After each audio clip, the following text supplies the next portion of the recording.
How's everyone doing tonight? We are doing Conductor Thursday on Friday night. Sorry it wasn't at 7 p.m. Some things came up, so I had to push it back a little bit. But I'm glad you're all here. We have a interesting, very, very interesting list of topics to talk about. So without further ado, let's get right into it.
Theme park conductor. I'm glad everyone is able to join tonight. And like I said, we have a very interesting list of topics tonight. So without further ado, I'm going to get right into it. Can everyone hear me? I just want to make sure the three people right now that are watching, you guys can hear me. Can you hear me or no? Post in the comments down below if you can hear me. Normally, I'm not wearing these headphones, so let me switch that real quick. I forgot to do that. That's my fault. Okay, now can you hear me? Okay, so we're gonna start right off the bat. Ricky, thank you for your comment. Ricky-ish says, it seems that Mario Kart has Express now. Yes, they do have Express. I'm actually super excited for that. It's been a long time coming, and Universal, it doesn't matter if it's Hollywood or Orlando, they definitely seem to, when they come out with a new attraction, and I'm sure Epic Universe is going to be no different. All the new rides usually, they don't add Express until maybe about 6 months to a year. The Nintendo Mario Kart took a little longer than that, which I'm not surprised. But I'm glad we got Express. So, just a heads up for anyone that is an annual pass holder. If you buy an Express ticket or you have the Platinum Pass, the Platinum Pass gives you Express after 3 p.m. So do keep that in mind if you are an annual pass holder for Universal Studios Hollywood. So definitely keep that in mind. And thank you again, Ricky-ish, for posting that comment. Very exciting stuff. So without further ado, I'm going to share my screen here. And what we're going to look at, we're going to jump right into Dark Universe here. So I have the page linked up. So let me do that now, and we're going to get right into that. Because there was a how can I put it? There was a reason. There was a reason why I couldn't do my Conductor Thursdays episode last night. It's funny. I literally got off work. No joke.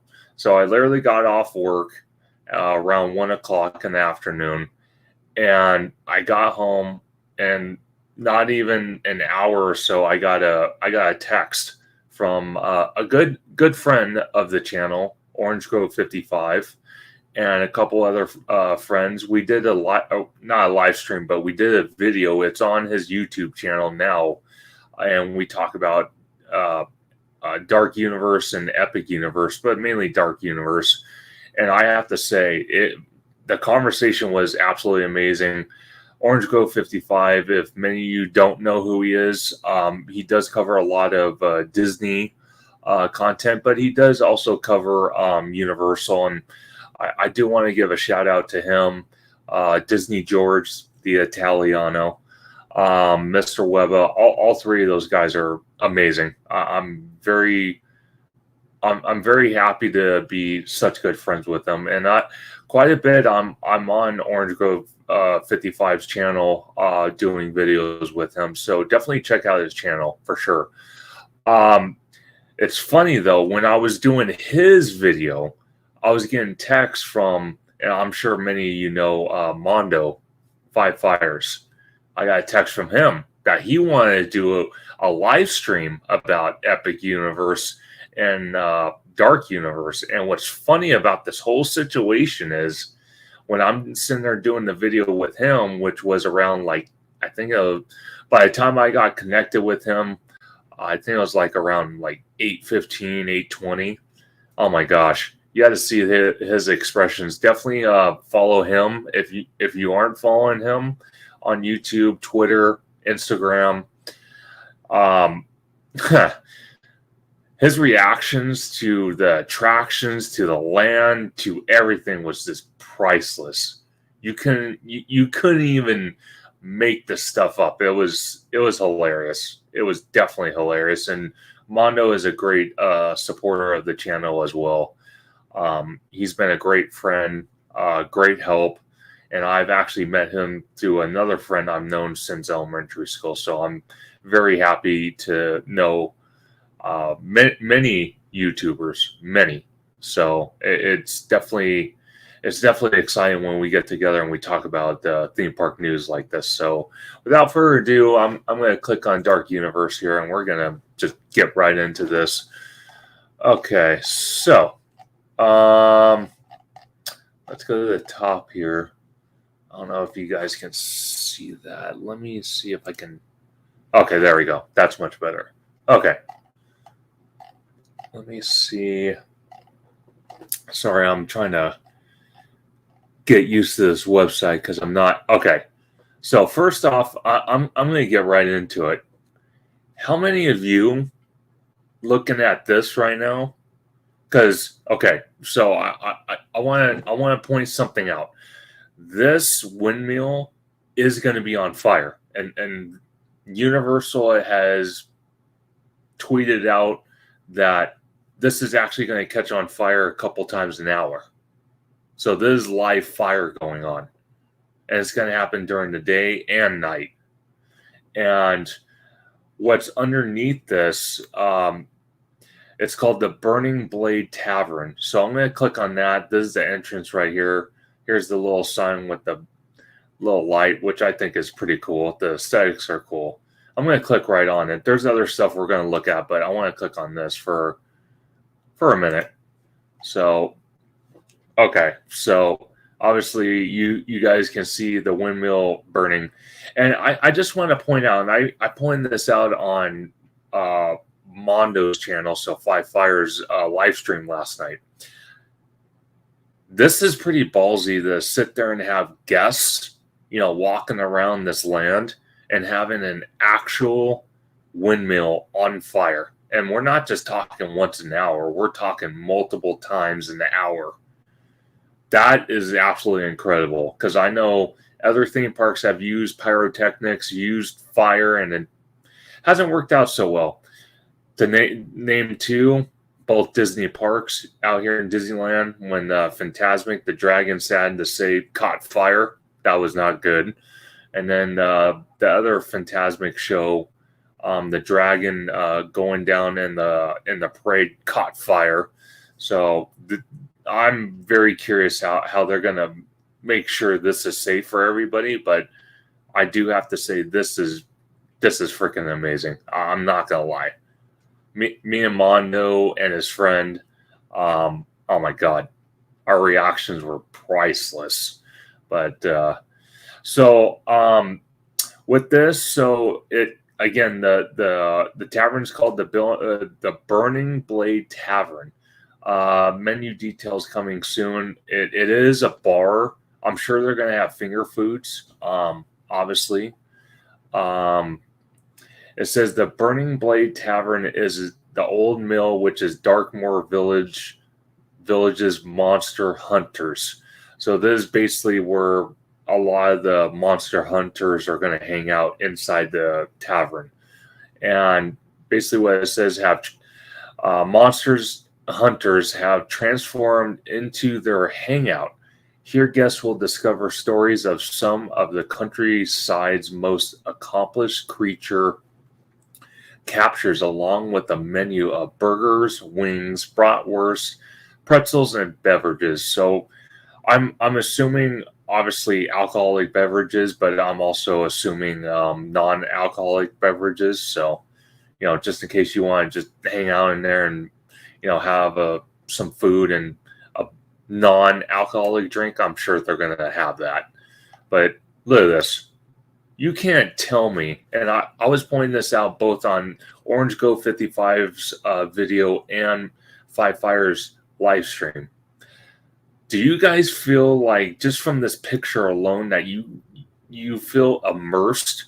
Do you feel immersed in this tavern, like you're not at a theme park, but you're at like you're visiting their world and you're visiting their land?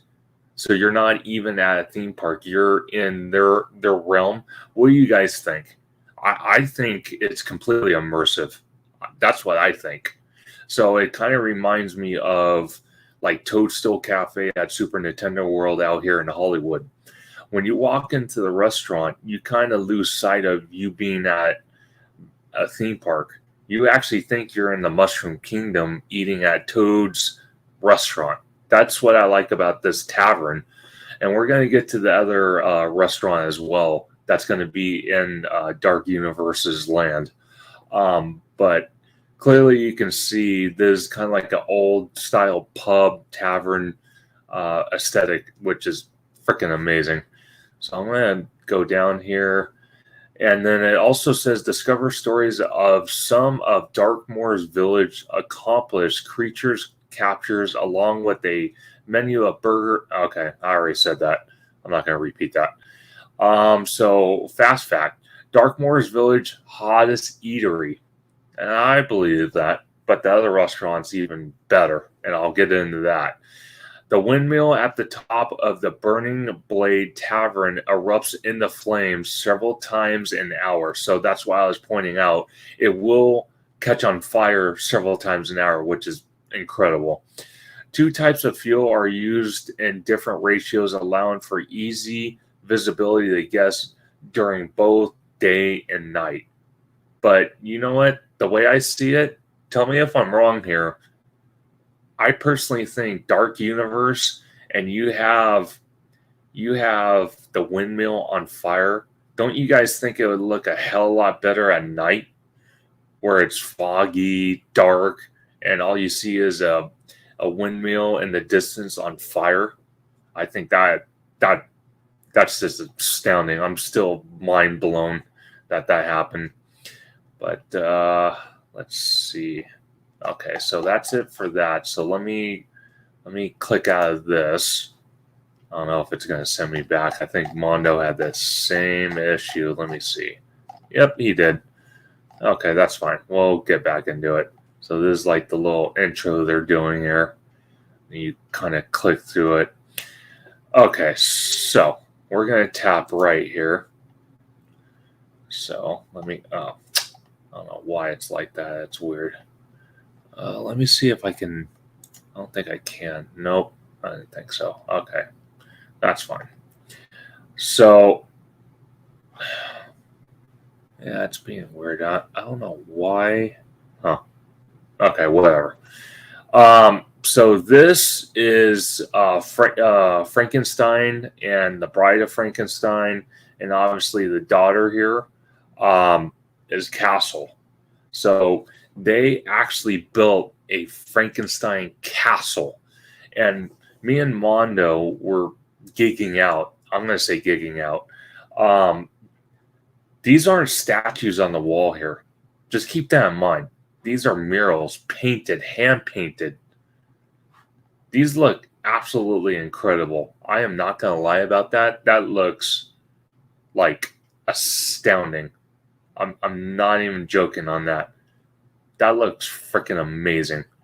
Just the whole atmosphere of this just looks incredible. And then one thing to point out is they are going to be running electricity from this castle throughout the entire land. So the entire land is going to be surrounded by electricity. So that's pretty incredible. So let's click on this. So basically, there's a little picture here. This is what I have in my background because I think it looks pretty awesome. So the ride. I'm going to read this real quick. Monsters Unchained, the Frankenstein Experiment. Dr. Victoria Frankenstein's latest experiment goes. I'm gonna put this in the sense. I'm gonna put haywire. When Dracula leads an angry monsters revolt to escape her catacombs. So obviously, it looks like the daughter of Frankenstein and Dracula aren't getting along. That's not good. So the ride is called Monsters Unchained: The Frankenstein Experiment. Okay, so this is the measurements right here. The only thing me and Mondo were talking about, it is a thrill motion simulator. So I've talked about this with Orange Grove 55. I've talked about this on other videos I've done. I really hope to God that this is not like Transformers, and it's more like a how can I put it? It's more like a what's a good reference for it? Almost like Mario Kart, where you have screen to a point, but you also have physical sets. That's what I'm hoping this is. So just keep that in mind. But okay, so the little description here says, try to escape Dr. Victoria Frankenstein's latest experiment. In Monsters Unchained, the Frankenstein Experiment, Dr. Victoria Frankenstein continues the work of her ancestors deep below the family estate. A demonstration of her experiments to control monsters go haywire when Dracula leads a revolt of enraged monsters, including the Wolfman, the Mummy, the Creature from the Black Lagoon, and more. So I didn't see that part when Mondo was reading this. Maybe I just wasn't paying attention at the time. But it's actually a good thing they are including the Creature from the Black Lagoon. I'm actually excited to see him walking around.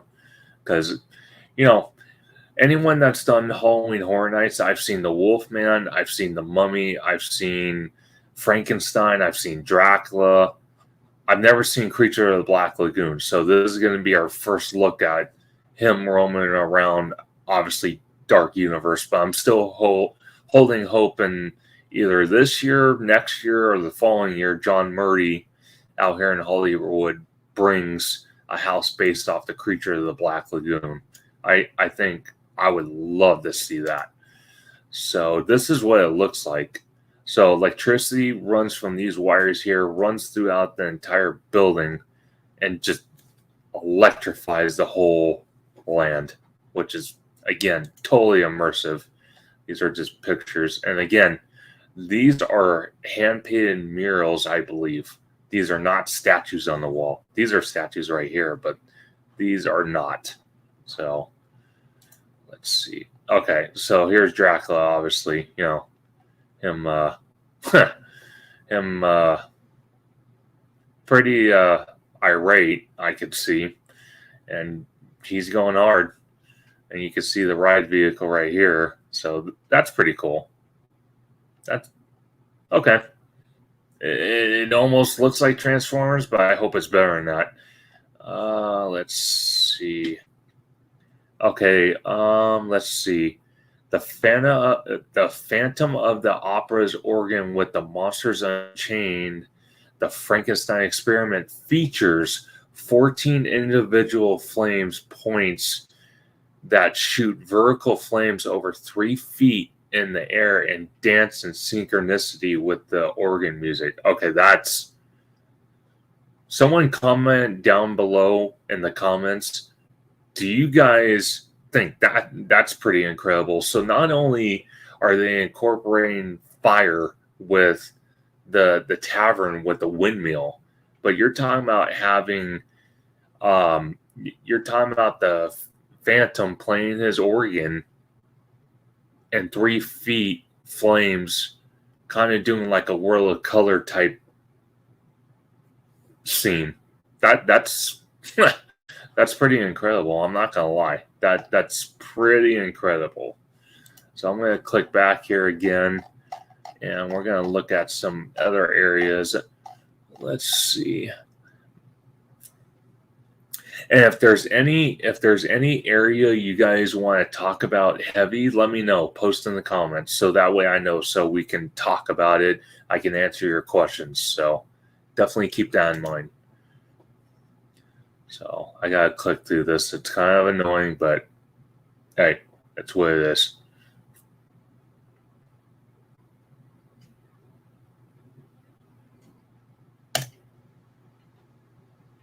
It's gotta go through the motions.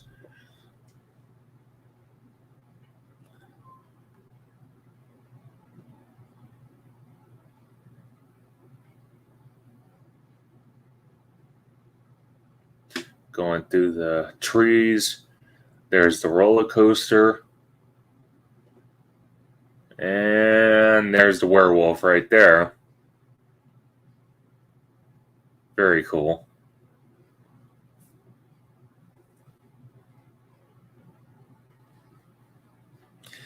Okay, so this is the Curse of the Werewolf roller coaster. So let me ask you guys something real quick.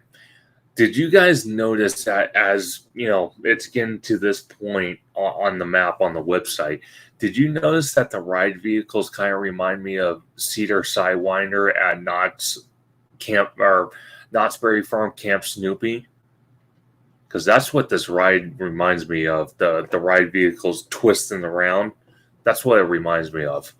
I'm going to click the details of this. Okay, so the ride is called The Curse of the Werewolf. Spin and weave through the woods as you attempt to speed past the glowing eyes and ghastly teeth of a pack of werewolves. That's pretty scary. So Curse of the Werewolf, and then okay, can I? It's being difficult. I don't know. They might show another picture. I hope. Let me see. Okay, so this is going to be a thrill coaster, obviously. I'm going to skip this part real quick. I'm trying to see if they have an actual picture so I can see it. That's pretty cool. You're going to... So the roller coaster is going to go right past this. I don't know if this is in the loading station or where this is at, but this is pretty cool. Okay, here it is. So I want to ask you guys something. Okay. This right here. So I was talking the Five Fires on this live stream. I was talking to Orange Go 55. Post in the comments. I want to hear your comments on this. Do you guys think this is a statue that's going to sit right above where the coaster passes? Obviously, you can see that right there. Do you guys think he's a statue that only has his eyes glowing and maybe a sound effect? Do you think it's an animatronic where it has the glowing eyes, it has the sound effects, and this hand right here, I don't know if you can, yeah, you can see this hand right here actually reaches to grab you as you're passing by. Or the third option, could it be like a projection like Forbidden Journey, Harry Potter, where they're showing where you're passing, how can I put it, the Defense Against the Dark Arts classroom and the ride queue, and you see the projection of Ron, Hermione, and Harry talking, could that be it? So post in the comments and let me know what you guys think, because I'm really curious what you guys think, what this werewolf is going to be. I kind of have an idea, but I like to keep an open mind, and I like to ask my community what you guys think. But okay, just to time out for just a second. Okay, this kid right here, he's not even looking at the werewolf, and I was kidding around with the OG 55. Don't you guys think this looks like Obi-Wan Kenobi, and that's what he's staring at? And he's not necessarily staring at the he's not necessarily staring at the werewolf that looks creepy and terrifying. He's looking at Obi-Wan right here that kind of also looks like shocked because he's actually looking at the werewolf. I think it's kind of funny that they put a guy that looks like Obi-Wan in there. So, okay, so they have, it almost sounds like they have confirmed the glowing eyes, gashing teeth, and blood-curdling snare sounds. You as, I don't know why they worded it like that. Snarl surround you as you attempt to speed right through the home of the hungry werewolves. So you're passing by like almost like a barn. That's what this is. That's what that werewolf is, kind of like in the barn. Okay, so into the lair of the werewolf, or of the wolf. Curse of the Werewolf tears through the dark forest at 37 miles an hour. So this coaster goes 37 miles an hour, and it's a 2-minute ride. So for over 2 minutes of sheer thrill, racing through a dark, forbidden shed with mysterious figures clawing ever so near. So it almost sounds like they're not going to just have this werewolf. They're going to have other creatures that are related to the werewolf. So that's definitely interesting. And then I want to jump off subject of the werewolf for 2 seconds. So the name of the little village here is called Darkmoor. Do any of you think that Darkmoor was something they pulled out of Lord of the Rings? That's what it kind of sounds like to me. I don't know. That's what it sounds like to me. It sounds like Darkmoor. So I think it's a awesome name. I have no complaints about that. And yeah, we gotta go through the whole thing. Believe me, it's more annoying than now. I know what Mondo was going through last night. Definitely annoying. Let's see. Look at that castle. That castle looks freaking amazing.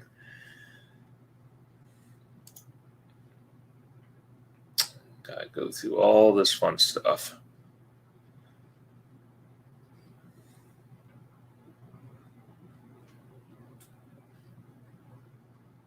And I'm sure many of you have seen the video that Universal released. If you guys want me to play it, let me know and I'll play it for you. I just got to find it on probably YouTube. They probably have it on there by now. All right, let's skip to the next part.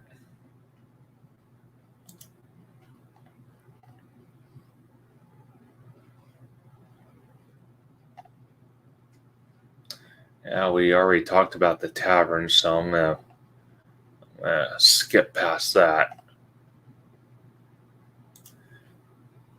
Okay, we're gonna go past the tavern. I think, if I'm not mistaken, it's gonna be the restaurant that's popping up next.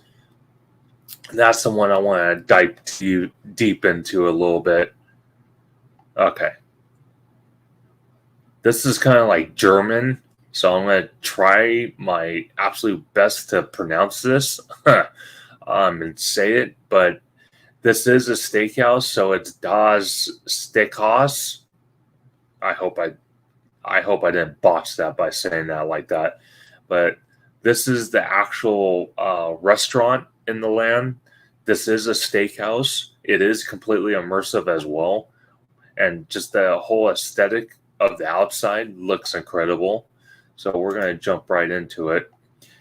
Okay, so dining. Das Steakhouse Haus is a mysterious restaurant where you can enjoy a hearty meal while surrounded by vampire artwork and artifacts. I think that's pretty. Look at this. Do you guys not think this is pretty amazing? Again, look at this. I don't think Universal. I don't think Universal realizes how much. What a beautiful thing they've actually created for all of us fans. This is absolutely incredible. I'm I'm blown away by this. I severely am.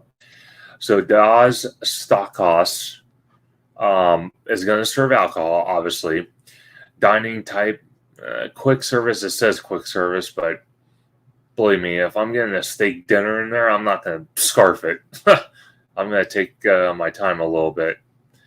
Let's see. So this says, enjoy a monstrous good meal.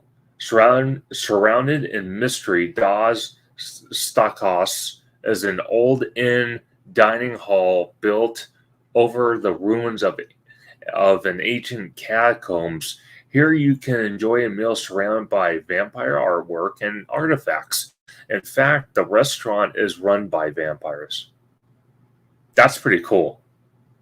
For that to happen, you can't tell me that you don't want your steak to be served by a vampire. I do. I think a lot of people do. Familiars or servants, just don't venture down to the catacombs below, or you might find yourself on the vampires menu. Oh, that's interesting. So it almost sounds like there might be a downstairs maybe experience, or maybe a separate dining area where you can go down there and eat. Maybe you might get how can I put it? You might get visited by vampires or something. It almost sounds like if you dare go down there. So that sounds pretty incredible. So the world through their eyes. Das Steakhouse. Many paintings depict the world of vampires from their point of view, painting them as heroes in their stories, while displaying some of Darkmoor's history and referencing an architect. Interesting. But I do have to say, this looks fantastic. I think, besides Tosto Cafe, I think I'm in love with this restaurant.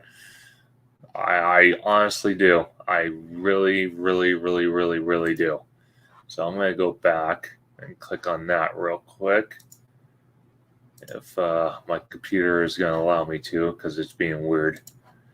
Okay, come on, computer. Come on. Okay, there we go. Let's see. Let me get back into it again. I think I saw an arrow that's going this way, so I'm going to click on that one instead of hitting the other one and see what happens. Okay. I'm going to click on that. Okay, perfect. That's what I want to do. So, Darkmoor monster makeup experience. So, me and Mondo and his friend were talking last night on his live stream. Apparently, Universal Orlando had something, and I've never been to Universal Orlando, so forgive me if I misspell or say something wrong. But they had an area where you can go in and get your face painted and all this stuff. The thing that kind of put my heart at a stop for a minute was the fact that it cost $125 or $130 to get your face painted. How ridiculous is that?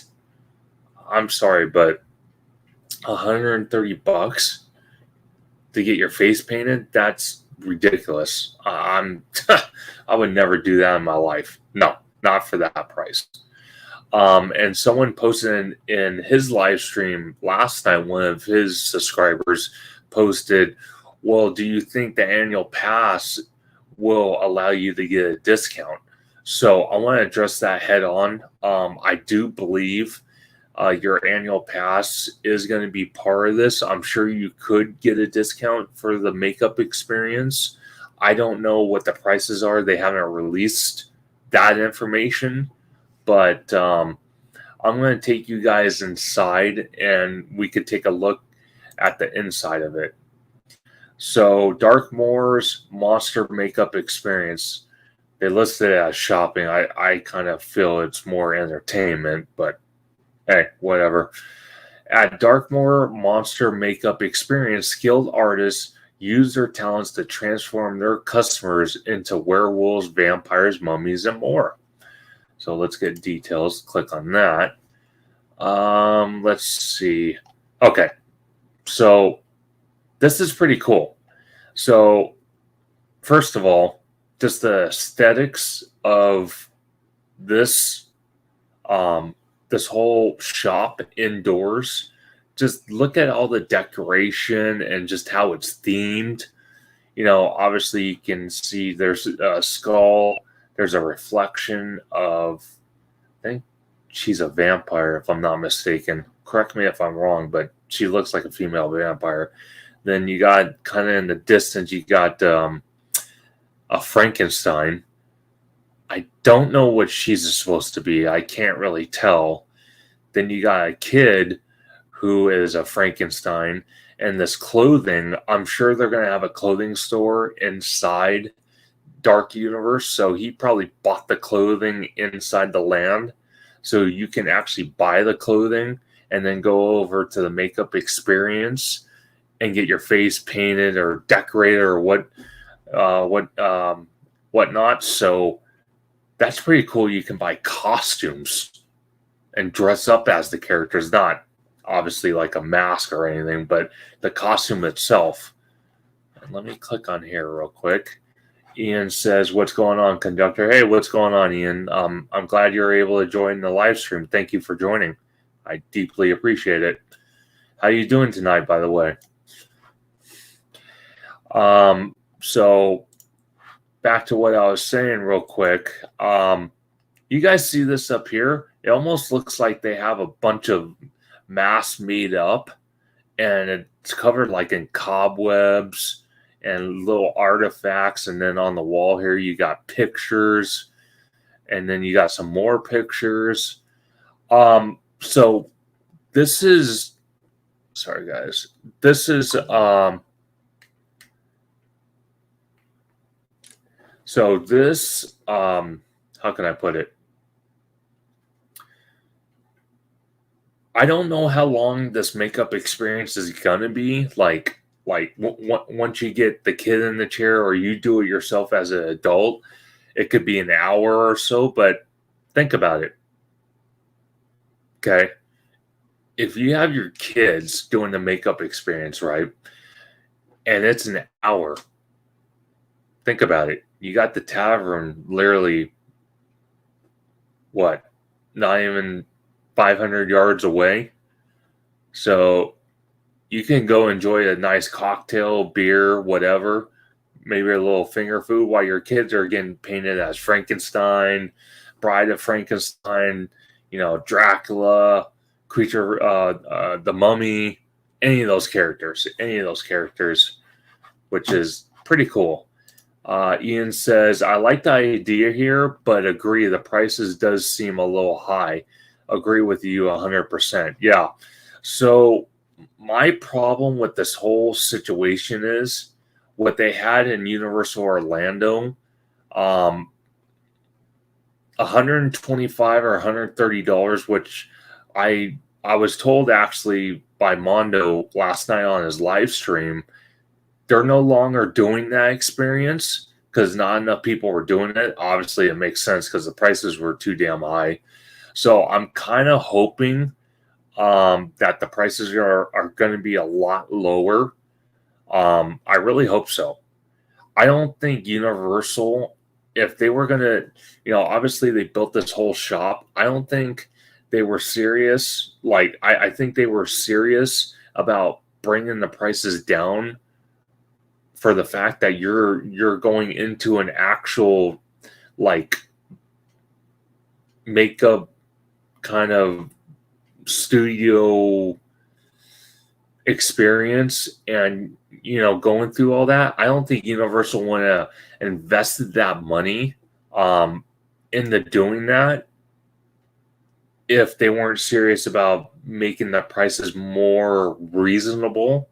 Because if they weren't, quite honestly, they would probably have like a little medieval cart, kind of like what we have at Hollywood here on French Street, kind of right next to the Moulin Rouge, which is the VIP dining experience. They have, just before you hit that area, they have like a guy doing character, like pictures, like you sit in the chair and he'll paint you as a cartoon character. I don't think Universal has that in mind, and I think that guy is a vendor who do that. So it looks like it's going to be run by Universal staff, and it's not going to be an actual vendor. So the way I look at it is, I do think, I really want to hope that the prices will come down. And I think for anyone to actually want to do it, especially a family of 4 that maybe, are flying in from a different state to experience this, and this is their one-time vacation, I don't think they want to spend $125, $130 on face painting. There's a lot of money there's a lot of things you could do with $130 instead of having your kids face painted. And if you have multiple kids that want to do it, you're going to go broke. So I really hope to God they lower the prices at least below $100. That would be reasonable. What do you guys think? I think that would be reasonable as long as it's lower than $100. And I do believe if you are an annual pass holder out there in Orlando, discounts will apply. Maybe not at first because the land's brand new, but they will eventually apply. Because I know out here in Hollywood, for the longest time, Super Nintendo World merch, you couldn't use your annual pass. So you had to pay the price that Universal had set. So just recently in the last, I think it was 5-6 months, now we can use our passes for discounts on Super Nintendo World merch. That's what I'm thinking this is going to be. They're going to wait a little bit and then allow pass holders to do that. So, but let me click on this again because, okay, here we go. Shopping type, makeup experience, apparel, and gifts. Okay, wait a second. I didn't notice that. So it almost looks like it's a one all shop. So you can get the makeup, you can get the apparel, which is the costumes or shirts, whatever they're going to have, and special gifts. That's that's pretty cool. So it says here, release your inner creature for the world to see at Darkmoor Monster Makeup Experience. Sorry, guys, I can't even say that right. Dr. Pretorius, I think that's how it's said. I don't know.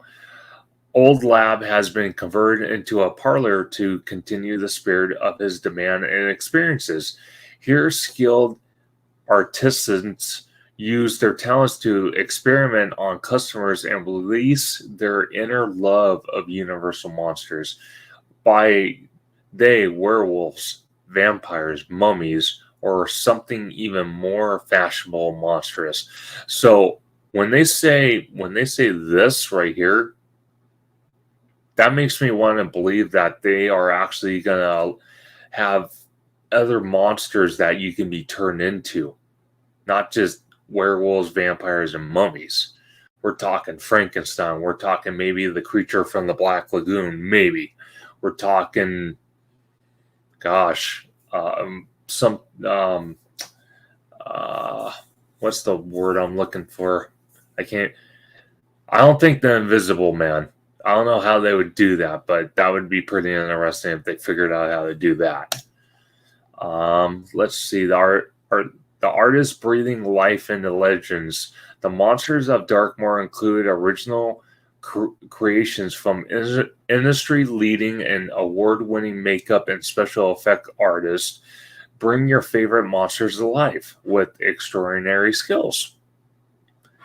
Yeah, as long as they have professionals and it's not, some random dude painting on my face that doesn't know what the hell they're doing. Obviously, I don't think Universal's that stupid, but who knows? So Ian says, I like the idea here, but agree the prices does seem a little high. Yeah, I think I already clicked on that. I didn't know if I did, so I brought it up again, Ian. And then you also put, oh yeah, Bride of Frankenstein too, maybe Phantom of the Opera, yeah, or Notre Dame. Why not Notre Dame? Okay, there's a lot to choose from. So I'm very excited for that. But I'm more curious what the prices are going to be. That's kind of the thing scratching on the back of my mind. So let me go back. Let me see. Do you guys want me to play the video, or you guys seen it already? Comment down below if you want me to play the video for you guys. I think it's like 6 or 7 minutes long. So let me know. Post in the comments if you want me to play the video. Let's see. Let me click here. I don't know if they're going to show the... No. Okay. That's interesting. That looks freaking cool. Frankenstein looks amazing. Let's see. Oh, there's other pictures. Duh. Let's see. The werewolf. That we just talked. Okay. So obviously you have a little nook and cranny area, and I'm sure each area is going to have creatures or monsters you can do a meet and greet with. Obviously you got Frankenstein and his wife, the Bride of Frankenstein, taking a picture, which is pretty cool. So here it says, meet monsters in the street of Darkmoor Village. Meet some of Darkmoor's unique residents, including Frankenstein monsters and his bride. I don't know why they spelled it like this. It almost reminds me of yogurt, even though it's not. The Invisible Man and more. So let's get some detail on that, because I want to jump into some other news, but I want to talk about this a little bit more. So look how cool Frankenstein looks with all of his stitches and whatnot. That looks pretty amazing. So basically it says, say hello to the residents of Darkmoor Village. Meet and greet, photo opportunities. Let's see.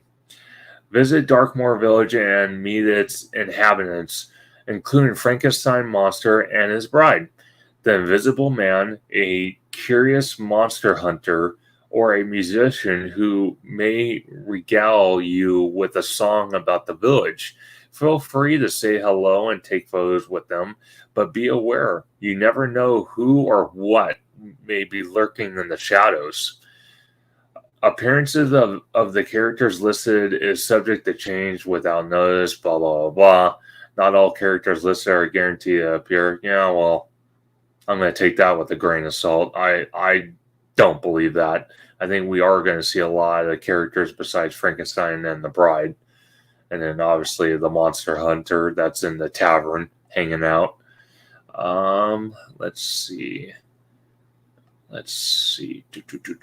Okay, so there's another area for meet and greets. I don't know if this is going to be the Mummy meet and greet. I'm not sure. Let's see what this says. Strolling the crumble streets of Darkmoor Village, a foreboding world of unearthly legends and monsters experiments, a shadowy realm where myth and reality meet. Interesting. Christian's in the house. What's up, sir? I saw your pictures. Looking good. And to answer your question real quick, I'm still debating if I'm gonna go tomorrow or not. So I there's a possibility I won't, but I'll definitely let you know if I am going. Thank you for joining the live stream. It's always good to see you. Always great to see you. So let me click back on here. All right. So this, did I just read that? Yeah, I did. Dummy. Let's see. This area looks pretty cool because it's kind of foggy. You got a coffin that's open. You got almost looks like some swords sticking out of a box or something. Let's see. You got spikes over here. You kind of like have tombstones back here. This is pretty cool. Wow, that's a cool meet and greet. And then obviously the front. That looks so cool. Again, the name Darkmoor reminds me of like a village you would see in Lord of the Rings. It's still pretty cool that we got a name like that, though. Okay, so this is another one. I don't know what monster will meet you in this area.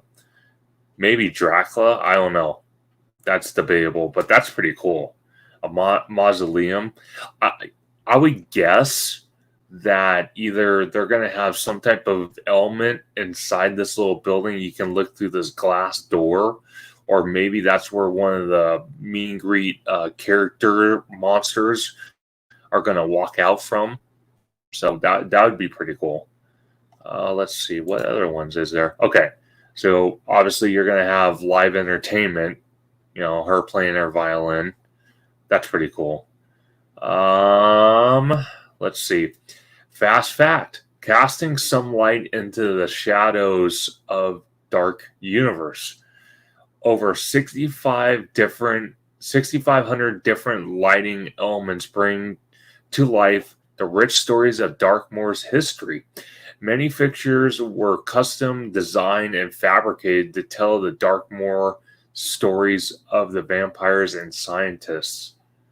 It almost sounds like to me, after reading everything and then watching the video, it almost sounds like to me that Dracula is recruiting some of the monsters, and Frankenstein and the Bride of Frankenstein's daughter, she's kind of getting revenge and going against the vampire, or going against Dracula. So I think this is going to be very, very, very cool. I can't wait. I'm seriously considering my first time flying to Florida, hopefully, and experiencing Dark Universe. I don't think I'm ever going to leave that land. I think they're going to have to kick me out. I think I'm going to stay in there all day. I love it. Classic monsters. What they were able to do with Dark Universe and pull classic monsters that have been around over 100 years, that originated here in Hollywood at our Universal and our backlot, to bring a whole entire land to life. You can't freaking tell me that's not incredible. You can't tell me that. There's no way. No way. You know what? Let me ask you guys real quick. Let me see here. Hold on.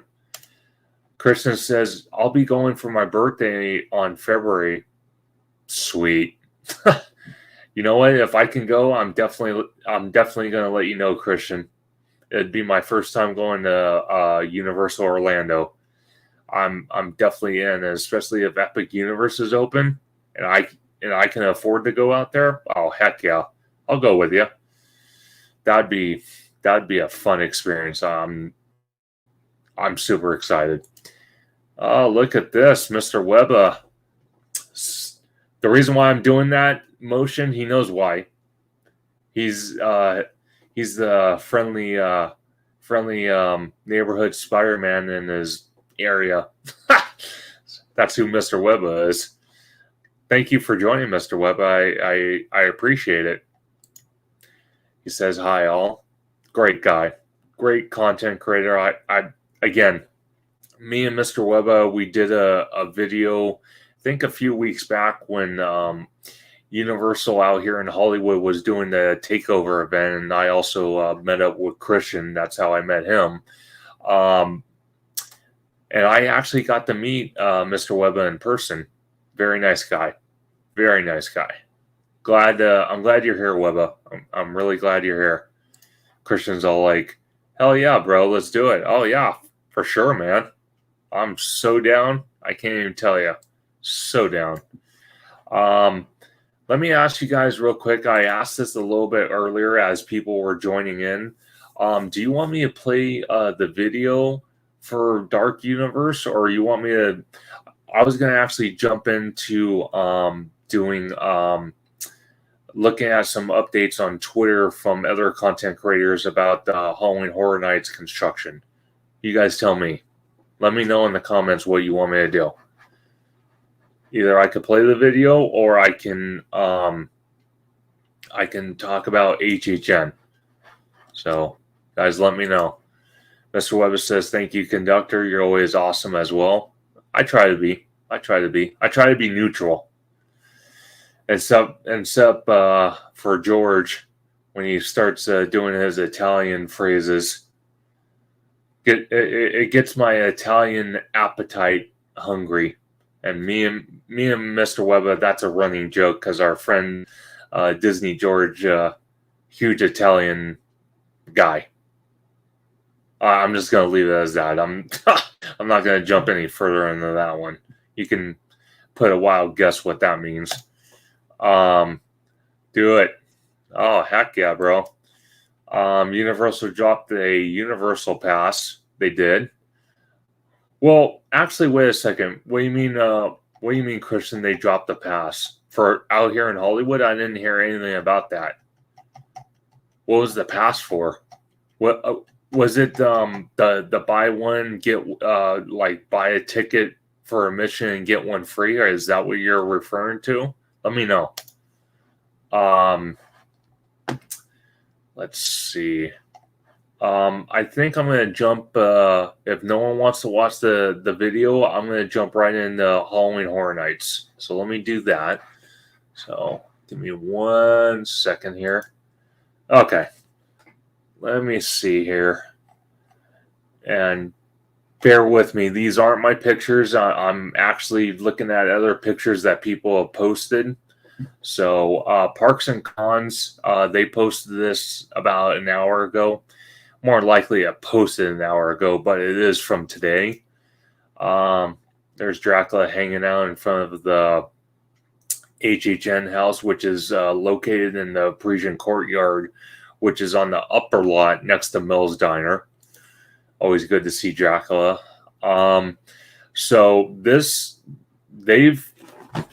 So when I was there the other day and I met up with Christian, just as I was walking out for the day, there was not this much detail on this house like this.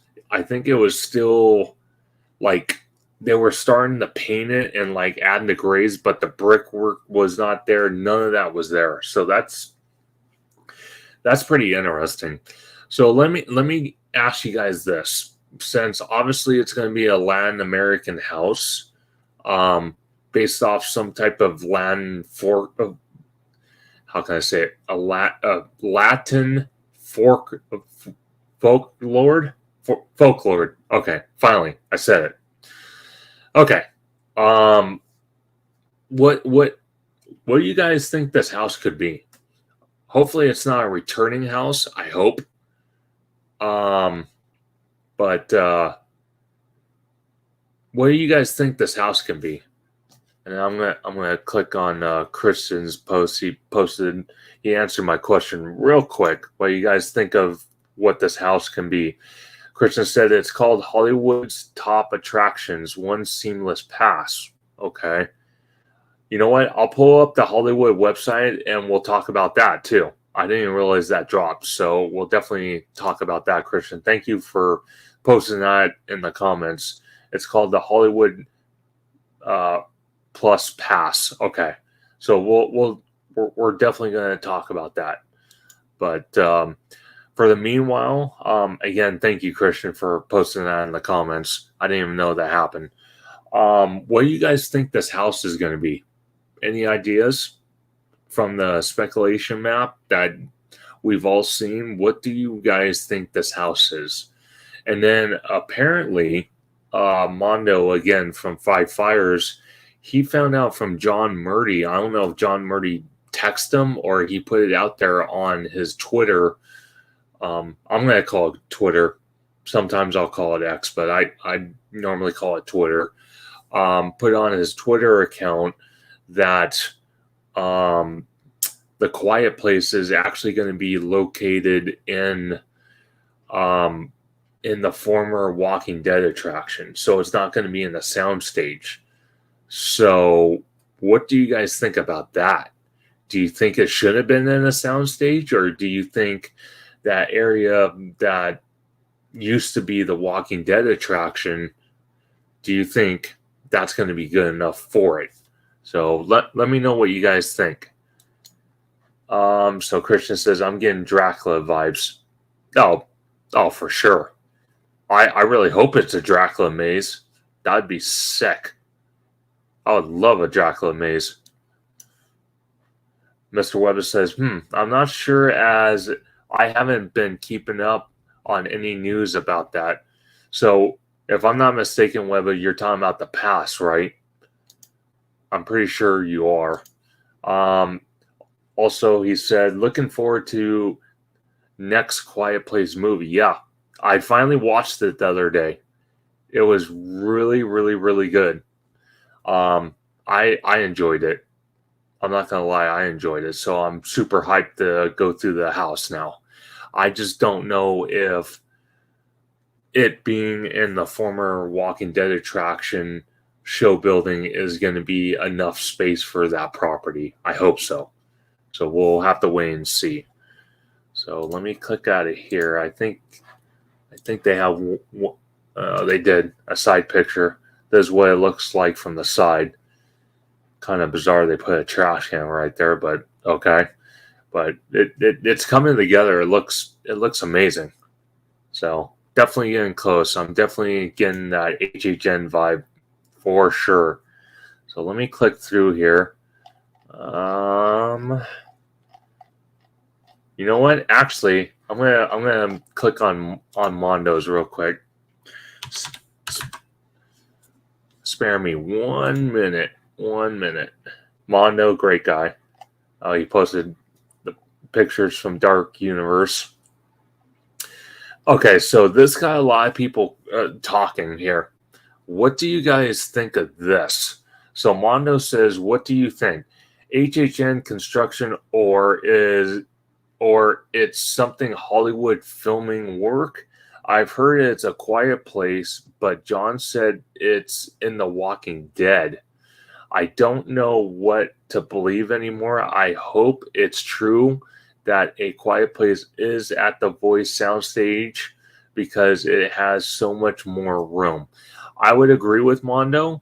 I don't know if this is Halloween Horror Nights related. It might be. I hope it is. Maybe this is their last ditch effort to use that soundstage, because I know for the longest time, that soundstage used to be, obviously you can see from the pictures, it used to be where it hosted The Voice, but The Voice moved to the newer sound stages that were built like a year ago on the back lot that are more up to date in code and technology and just newer. But what do you guys think? You think Soundstage 12 is being used for HHN this year, or do you think it's something completely different? What do you guys think about that? So I'll click on the picture so you guys, and obviously you guys can see that that building's being painted now. I don't know why they would be painting that building if that building has been rumored to get demolished. So I'm not too sure why that building is getting repainted when all the other buildings have already been, all the other sound stages that are directly behind Nintendo are also rumored to be demolished and torn down. Those got painted over a year ago. Now all of a sudden, Soundstage 12 is getting painted. So I'm kind of curious why that is. I don't know if it's due to the construction of the creative campus where there was just too much going on right here where they couldn't paint it. Maybe that's the case. I don't know. But what do you guys think is going on in Soundstage 12? Do you guys honestly think it is Halloween Horror Nights related? So let me know. Let's see. Let me see. So Christian posted this. Let me click on this. He also posted a Grindhouse film. It's making its way to the H lot. Okay. I'm excited for it. I don't think we've ever had a house based off that property, so I'm super excited for that. Something completely new. You also said John seems to lie a lot as well. LOL. I think John likes, he likes to educate the fans, but I do think he does. Sometimes it's been proven. He kind of will leak stuff out by either him or if someone else kind of gets brave and leaks it out. John at that point kind of doesn't have a point to hide it anymore, so he just comes out and says, "Oh yeah, it's this." I don't know. I don't know. I've met the guy multiple times. He's an amazing guy. Most friendliest guy you would ever meet, even though he has all these people around him, obviously walking around with them.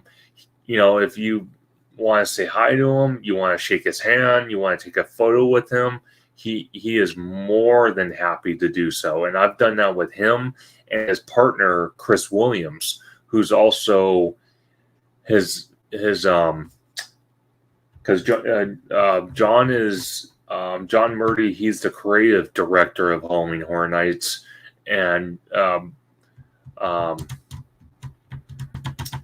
can't even say it. Chris, he is. How can I put it? I can't even describe what his title is. Someone posted in the comments what his title is. I kind of forgot. I'm drawing a blank, but both of them are absolutely amazing. Absolutely amazing. Very nice guys to meet. So if you guys are at Halloween Horror Nights and you meet those guys, it's a treat. Believe me. Definitely a treat. Mr. Weber says, yeah, I feel like anything A Quiet Place related, you would need a lot of room for a big set pieces. Yeah. I don't know why, if that's the case, John wanted to put the Quiet Place in the Walking Dead attraction. I don't know why he would feel he wants to do that. So I'm really hoping to God that was just a rumor and that's not confirmed. Where it's either in this Soundstage 12 if it is used for HHN this year, or it's in another soundstage. So we'll have to wait and see on that one. Christian says he tends to tease people a lot. Yeah. I would say he teases people more than lies. I know you put the LOL, but I'm just saying I think he teases a lot, which I'm okay with. It kind of gets it kind of gets the community talking. Why not? Throw it out there. But yeah. So I'm going to click back on Mondo's post because I think he posted some other stuff. He was at Universal today. So this is the Death Valley, Dead Exposure, Death Valley construction house. This is located behind the Mummy Show building. What do you guys think about this? I think it looks pretty cool. And the fact that it's a property, if I'm not mistaken, that came from Orlando, and we're finally getting it here at Hollywood, that's pretty cool. I'm glad that we are getting this property. So I'm super excited for this. Super excited. A lot of people, before they announced it was dead exposure, a lot of people were joking around, even Mondo and me and several other people, or even a lot of people were joking. Are you going to have to walk? Is this like a Target store? Target, and you walk in and whatnot, and you have to escape Target. That was kind of like a laughing joke because of the Red Wing there. And obviously Mondo did a cameo for one of his videos. Always looking good, Mondo. Had a fun time last night doing that, doing the live stream. And again, there's just more pictures he posted of the Parisian Courtyard house, which we just talked about. Let's see. Okay, here we go. This, even though it hasn't been officially announced, I can almost, a lot of people have said, and I agree with it, this is Insidious. And I'm like 95% sure this is going to be based off the fifth movie, because you can just tell from the facade. Let me ask you guys this. Do you guys think, because I don't know how many of you've gone to Halloween Horror Nights in the past when we've had Insidious. I've been going since 2016. I think we've had it twice since then. Definitely once for sure, but twice, I think. One of those years, it was in the extended queue of Jurassic Park at the time. It wasn't Jurassic World yet. It was Jurassic Park.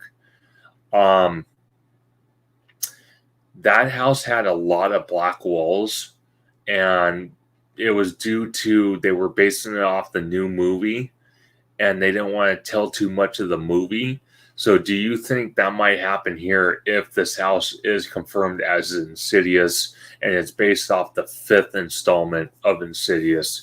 Do you guys think it's going to be a lot of black walls with no theming whatsoever? What do you guys think? Personally, for me, I really hope to God not. That's just, no. If that happens, I'm going to be very disappointed. Very disappointed, because obviously they did a lot of detail to the facade. You could see it in this photo, courtesy of Five Fires. Thank you, Mondo, for posting this on your Twitter. But they put a lot of work into that facade, and if they're going to come with a whole bunch of black wall nonsense, that's going to be very, very, very frustrating. So I really hope to God that's not the case. I really hope not. Christian also posed, crazy how that's not the entrance of the maze. Yeah. Which house are you talking about, Christian? Are you talking about the one behind Mummy? Are you talking about that one? Or are you talking about the one that was in Soundstage 12? Or supposedly rumored to be in Soundstage 12. But let me click out of here. Let me see what other goodies Mondo's got, because I know he's got a bunch of goodies.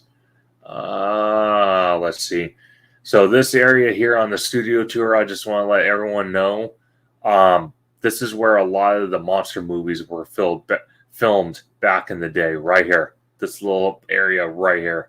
So pretty cool that, they're building Dark Universe in Orlando, and we have the actual property where they shot a lot of the monster movies back in the day. Very cool. Let's see. Christian says the Target house. Yeah. I don't know. That almost seems like it could be the entrance, Christian. Why? Do you think it's the exit? Let me know. I think that is the entrance, if I'm not mistaken. But let's see. I think, let me see. Universal High always posts. Oh, Nice sunset. Well, kind of looks like smoky there. I'm not going to play the audio because I don't want to obviously get hit with a copyright strike. For some reason, Universal, compared to Disney or other theme parks, Universal has a lot of music playing, so it's easy to get copyrighted on your videos, unfortunately. Let's see. Okay, so he posted this from today. Let's take a look at some construction photos of Fast and Furious. So obviously the track from the third station they built to the first station they built on the site, all connected together, transfer track. Let's see. I want to go back to Christian real quick. Christian says John Murray said it's on X. It's not. Yeah. He's allowed to make mistakes. Who isn't? Ian posted, I went to Insidious when it was in the Jurassic Queue. Not one of my favorites. Yeah. What, Ian, was it because of the black wall situation, or was it just how they did the house in general? Let me know. I think for me it was the black wall situation. So the black walls kind of killed it for me. Let's see. More pictures. Then obviously you got the house. He didn't really get the facade too well, but that's all right. The house back here, and that's behind Transformers and the other soundstage that I'm sure they're using for the weekend. I'm like 90% sure the weekend's coming back. Let's see. Ian said also, black wall situation, I agree, and did not seem like the great scares. No, I think the scares weren't there either. Let's see. Ian also said, I thought the facade was good, though. Maybe they always do good facades for Insidious. Yeah, their facades do look incredible. I just wished the houses themselves looked incredible. So I'm kind of hoping this house that we showed on the H lot behind Curious George parking structure, I really hope to God it's not a bunch of black walls. Because, that's going to kill it for me. Right there. Not the whole event, just that house. Because I will tell you one thing. Because I'm going to be going Thursday. Let me give you guys a recap real quick. Thursday, so the first night of the event, I'm doing RIP. The second night, I'm doing GA. So I want to remind everybody, anyone that has a Platinum Pass, you do get a free admission to Halloween Horror Nights. It's general admission. You do have to reserve. That's something that they changed this year compared to previous years where you could just pick a date and show up. This, you have to actually reserve a date. So the dates that the event is offered, you have to reserve it. So just keep that in mind. If you're a Platinum Pass holder, you have to reserve your free day for the free admission to Halloween Horror Nights. So just keep that in mind. Let's see. What was I going to say? Oh, that's right. So in theory, what do you guys think so far?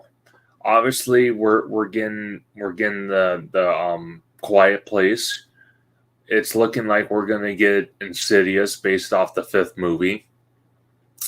We're getting, it looks like, The Weekend. We're also getting, like Christian called it, the Target House, even though it's not called that. It's called, I already forgot. Let me go back to Mono's page. I forgot. There we go. Dead Exposure, Death Valley.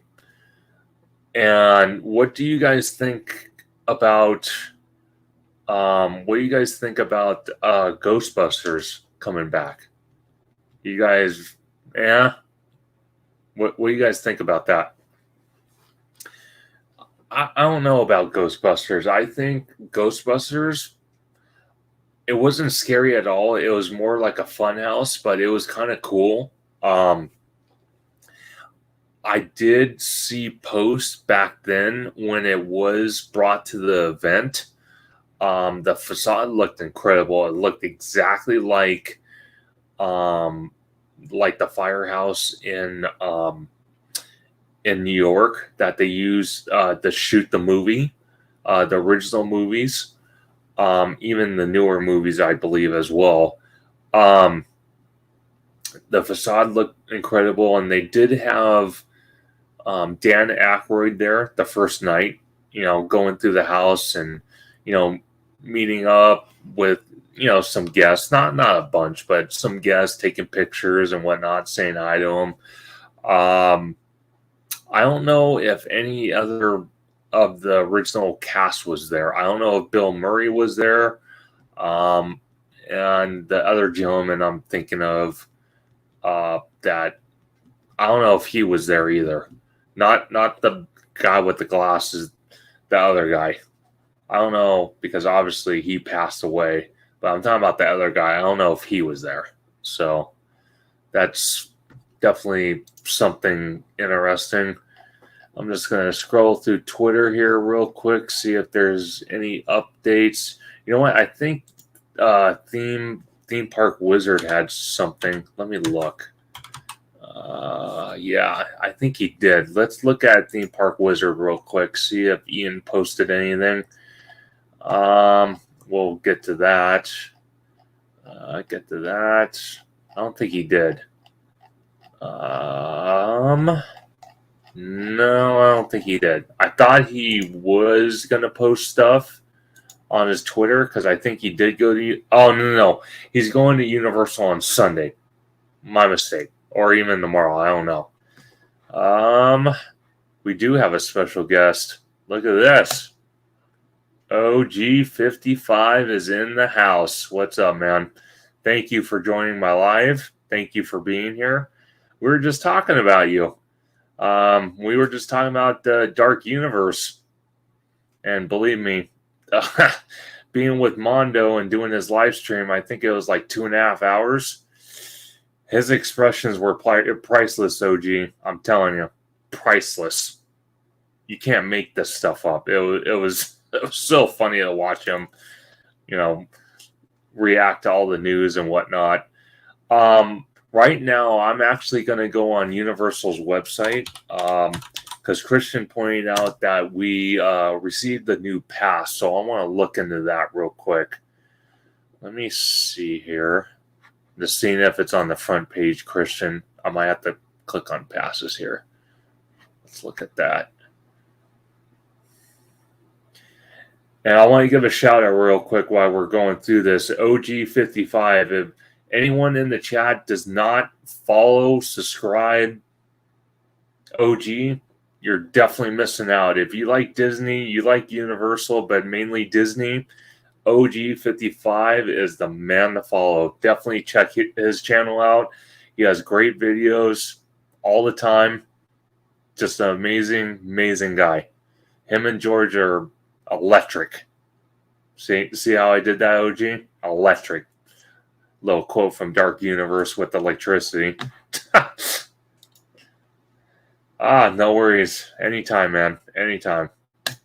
You're good to me, so I'm good to you. That's how it works. All right, so let's see if we can find this pass that Christian was talking about. Let me see here. I don't know if it... Oh, shoot. I don't think... Nope. Let me go back. My fault. Trying to figure out where this pass is, Christian. Are you sure it's for Hollywood and it's not Orlando's? Wait. Oh, no. I see it right here, Christian. Never mind. I lied. Sorry. My fault.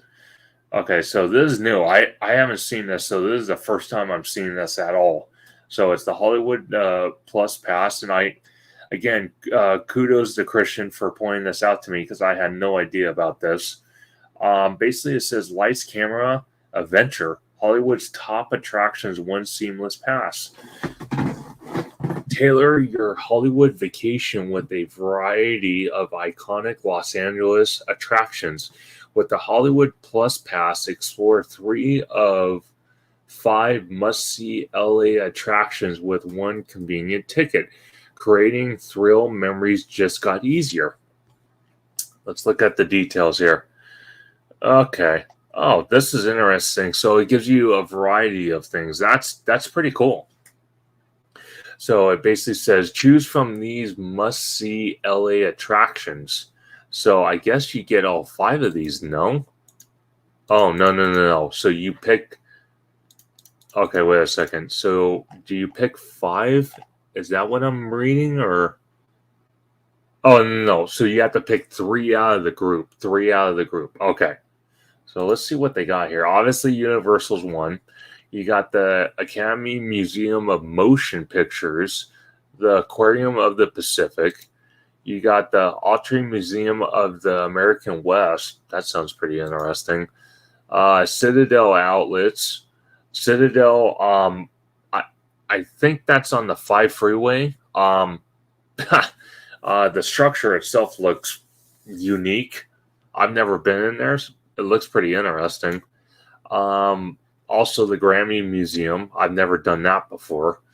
LA Zoo, I've done tons of times. It's been updated so many times over the years. I'm sure it looks absolutely amazing by now. You got Madame Tussauds in Hollywood. This I might be interested in, the SoFi Stadium tour. This looks pretty cool. I'm not gonna lie, that looks pretty sick. The Starlight City Sightline Evening Tour. That could be interesting. Definitely interesting. Obviously, they have the same thing, but this is a hop on, hop off. No offense, but nowadays in LA, until they clean that up a lot more, I don't know if I'd feel comfortable hopping on and off the Starlight tour bus. I don't know about that. I don't know if I feel comfortable walking around Los Angeles on the streets. There's a lot of homeless, and it's sad. It's sad. I really wish we didn't have a lot of homeless, but we do. A lot of them are mentally ill and whatnot, and it's really sad, and I feel horrible about it because it's horrible for them, but it's also horrible for us. You also got the Starline Celebrity Homes Tour. So this tour here it seems like it only goes to celebrities' homes, not like pull up in the driveway, but like driving past, which is still pretty cool. Starline Hollywood Walk of Fame tour. That could be interesting. Check out all the Hollywood stars. TCL Chinese Theater. Man, they have a lot to choose from. Warner Brothers. Okay, so I'm not going to dive too deep into this, but I did the Warner Brothers studio tour with Tommy Toon World. He's another content creator. Me and him are actually going to be doing Halloween Horror Nights together. He's another content creator to follow. He does a lot of theme parks when he can, Disney and Universal. He does a lot of food reviews, and he does a lot of UFC content as well, and some concerts. So definitely check his channel out. But the Warner Brothers Studio Tour, I did that with him. It was actually pretty incredible. I was not disappointed. There was a lot of history that, again, we've all seen through movies. Jurassic Park, to be for one of them. There was a couple scenes filmed on the Warner Brothers studio lot. Obviously, you got Harry Potter. Some of that was filmed out here. Most of it in London, but there were some that were filmed a little bit here and there out here in the Hollywood's Warner Brothers. You got The Matrix. Anyone a fan of The Matrix? You got that. You got a bunch of movies. So the Warner Brothers Studio Tour is definitely something to do. It's definitely something to do. It's a lot of fun. So it also says select a pass to experience Hollywood your way. Okay, so they offer two different passes. The 5 attractions. So the 5 popular Los Angeles attractions, all on one convenient ticket with peak and not peak passes available. Choose a peak pass for no blackout dates at Universal Studios Hollywood. See terms, conditions, full blackout days, blah, blah, blah, blah. And then the other one is 3 attractions Hollywood Plus pass. Visit your select of 3 popular Los Angeles. So when it talks about 5 and then it talks about 3, it's not necessarily saying that it's 5 attractions at Universal Studios Hollywood. It's talking about this right here, where you have a pretty good selection on what you can do on one single ticket. So you have a lot to choose from, whether you want to do 5 different things or 3 different things. So definitely something interesting. I'm going to click on the 5 and see how much that is. Let's see how much they're offering this for. Okay, so here we go. So here we go. So the 3 attractions, your choice of 3 of the 15 participating. So participating LA attractions, you're going to pay $199. And attractions non-peak. So as I just read, non-peak means there are going to be blackout dates for Hollywood, Universal Hollywood. There might be blackout dates for the tours or whatever you select. So there's a risk. I think it's for the other stuff as well. It's definitely for Universal. This one right here, 3 attractions peak, which is $229, so it's $30 more. There's no blackout dates for this, obviously. No blackout dates. So you can pick any day you want. This right here. So this goes for $254, and you have your choice of 5 of the 15 participating LA attractions. Again, this is non-peak. So from what I can tell, Universal, non-peak means that there is a chance it's going to be on a blackout date, so you can't go that day. This one's $20 more, and it's a peak pass. Same thing. You can visit 5 different participating LA attractions, and there's no blackout dates, so you can pick any day you want of the year, any day. So that's pretty cool. That's pretty cool. Thank you again, Christian. Shout out to Christian for pointing that out, because I had zero clue about that. Zero. So thank you, Christian, for pointing that out. There was one thing. I don't know if it was on Mondo's. If not, Crystal and Chris have it. Let me see. Real quick. Did he post pictures? No. Okay. See, this was me with Mondo and Cool Kid Adventures. Again, definitely check out this video. It was a lot of fun with him and Mondo, reviewing Epic Universe. So that was a lot of fun. Let's see. Okay, let me ask you guys this. Does this freaking entrance not look beautiful or what?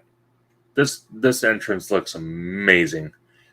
Kudos to Bio Reconstruct. This guy has been on top of it since the very beginning, covering every inch, every update, whether it's small, big, large, medium size, doesn't matter.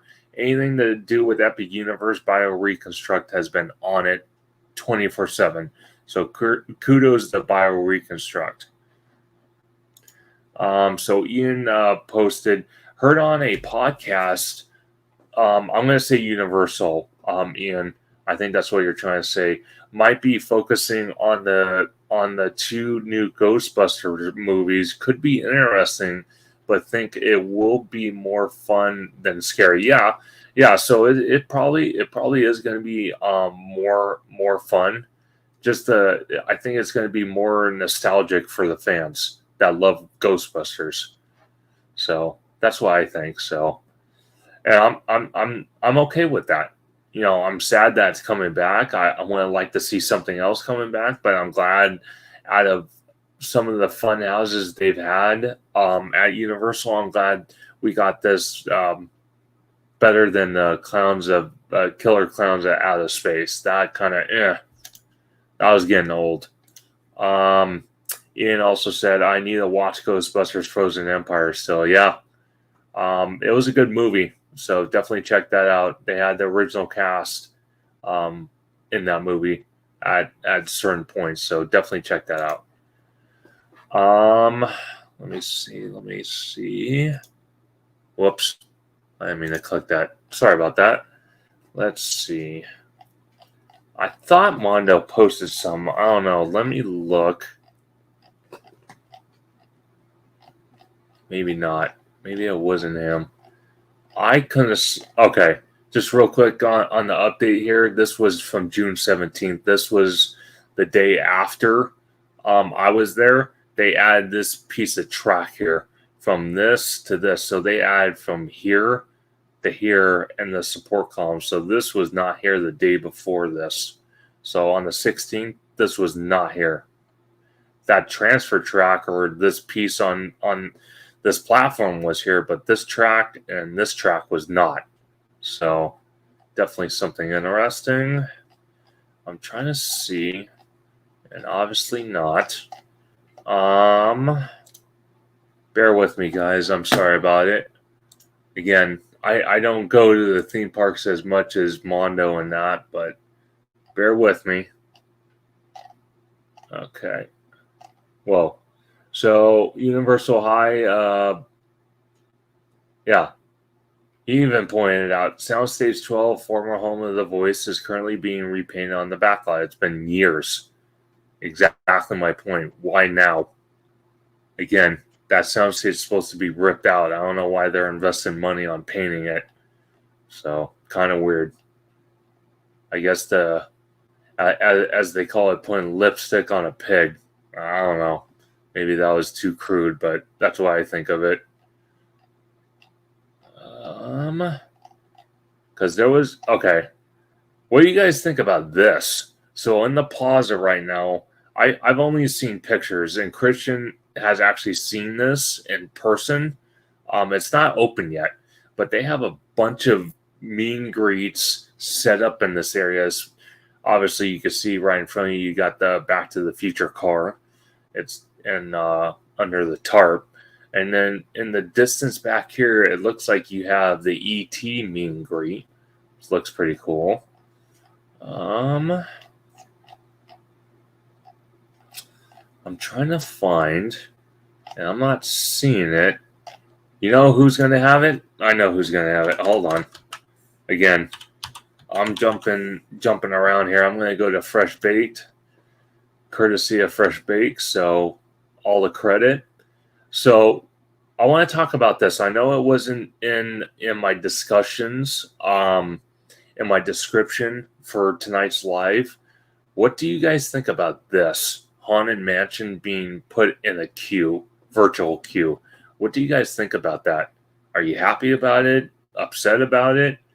And I heard this might be only temporary because the extended queue is still going to be under construction. But the ride itself is going to reopen with some new updates. What do you guys think about that? So I'm going to kind of just read this. Foolish mortals, you'll be able to socialize with Santa Claus again soon. Just in time for the fall season, Jack Skellington and the Halloween Town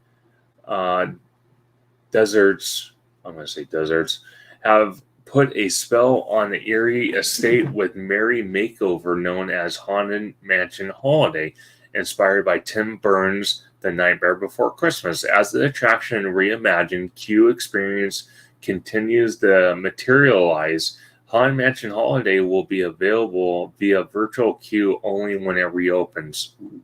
What do you guys think about that?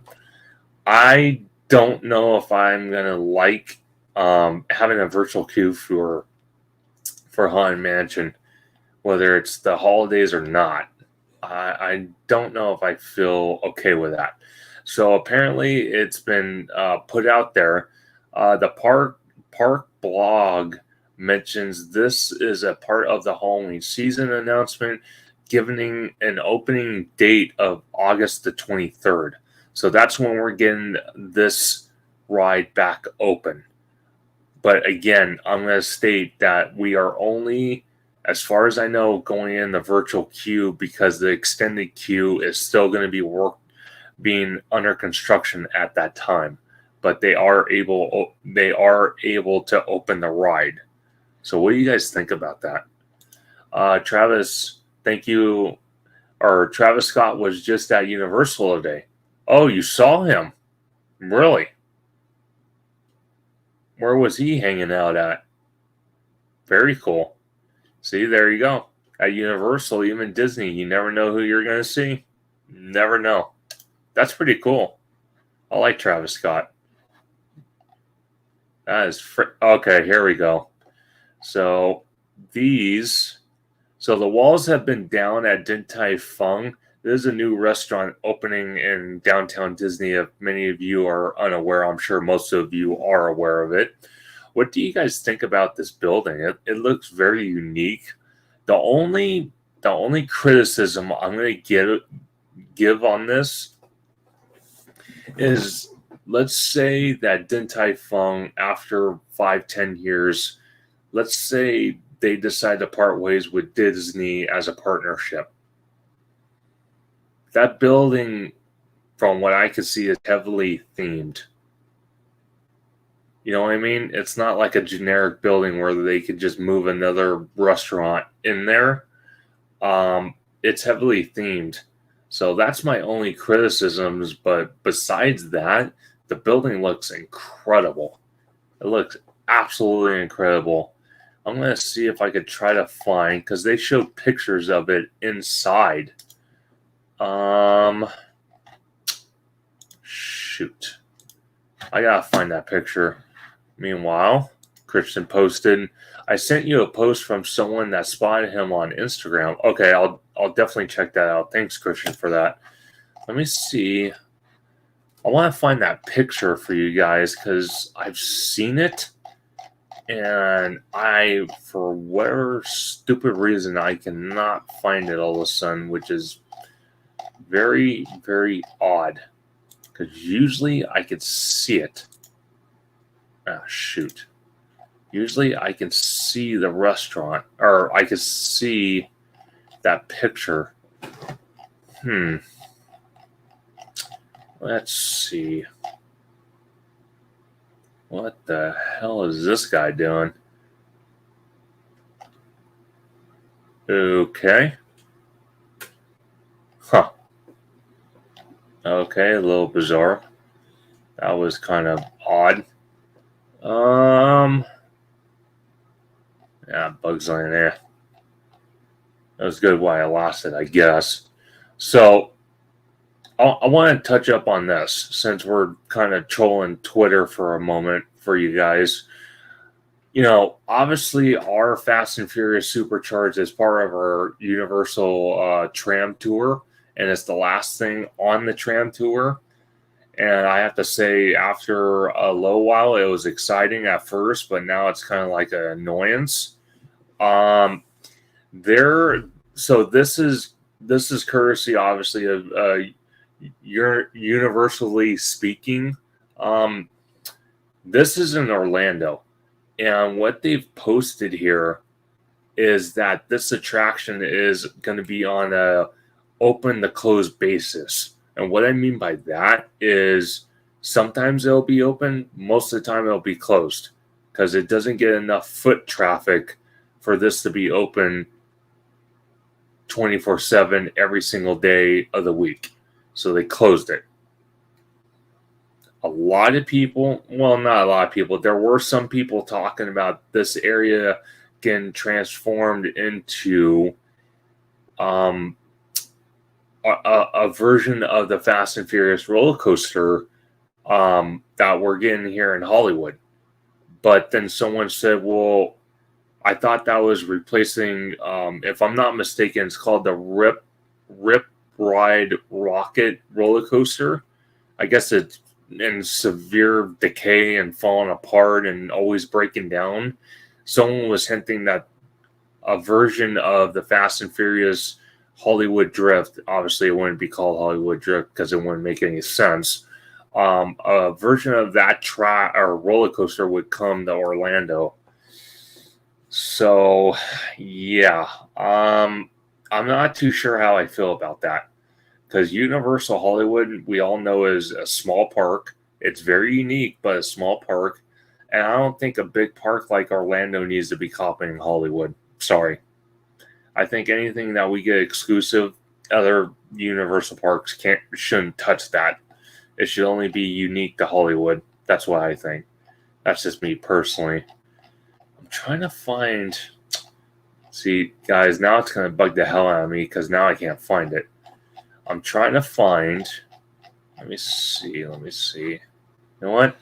Let me click on my notifications real quick.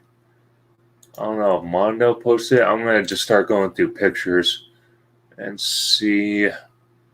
I don't know. If it would... See, that again, this is going to...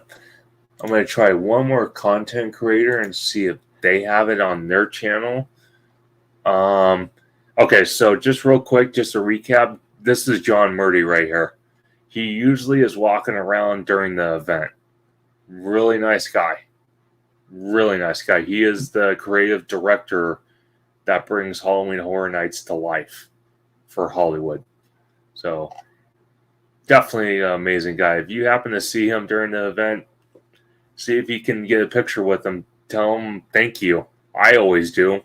He associates me with a small town, not a small town, but a city, Whittier, where he grew up. Me and him grew up not too far from each other. Obviously, different time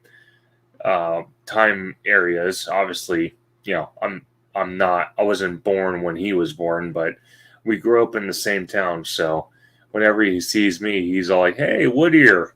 So yeah, great guy though. Great guy. And then Crystal and Chris, they're constantly at Universal. Another two great content creators. Definitely check them out. They put out amazing content. Amazing content. I'm gonna see if they actually got some pictures. So Crystal and Chris, I give you credit on this. Kudos. Thank you for posting these pictures. So we're gonna look at this real quick. So they actually have the tarp off on the Back to the Future car on the DeLorean. This is pretty cool. And then you got this right here, which is a that's going to be like a merch little kiosk. It's heavily themed, like one of the old style trams, which is pretty incredible. They have the 60th banners on the walls here. Another photo opportunity. Obviously, they covered it. So a lot of you, I don't know if you guys remember this. I don't remember this.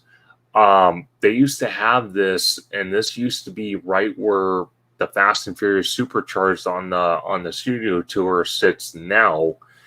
You used to drive up an incline a little bit and go through a cave that was like spinning.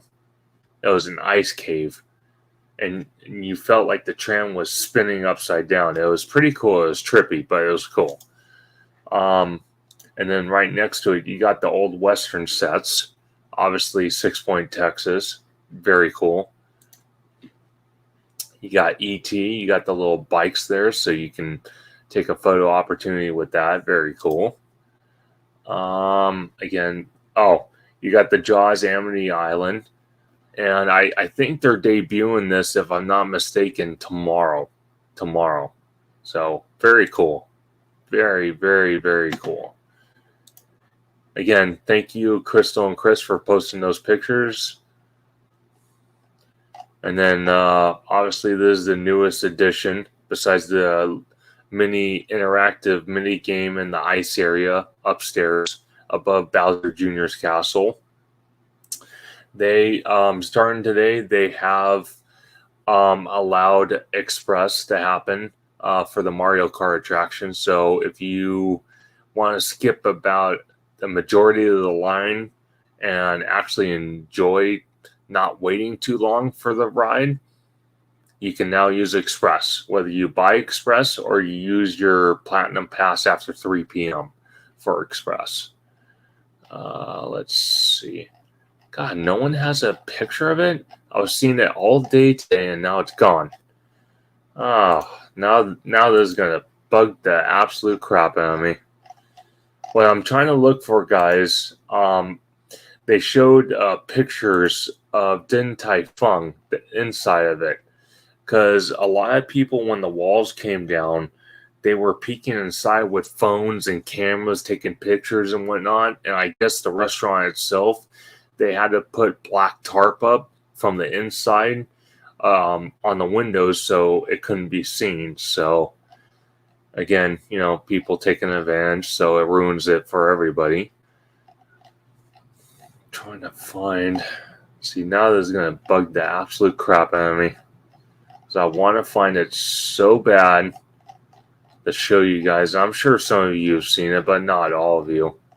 I saw a glimpse of it, but oh man, now I gotta scroll through all this nonsense to find it because I don't know content creator wise who has that. You know who has it? Actually, I know who has it. I know who has it. Theme Park Obsession, Dylan. Let's click on his channel. I know he has it because I saw it on his. Let's see.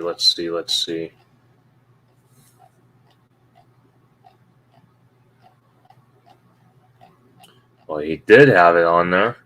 I don't know what he did with it. That's bizarre. I guess he didn't have it. Why does no one have that picture all of a sudden? See, now it's going to bug the hell out of me. Because now I can't find the stupid thing at all. Well, anyway. I'm sure a lot of you guys have seen it. Oh, he's excited. Look at that. Damn. Let me ask you guys this real quick. If I can. What do you guys think about Tiana's in Walt Disney World right now? Post in the comments. I want to just ask blindly, what do you guys think about this? What do you think about what they did, taking out Splash Mountain and replacing it with this? What do you guys think? For me, it kind of bugs me. But what do you guys think?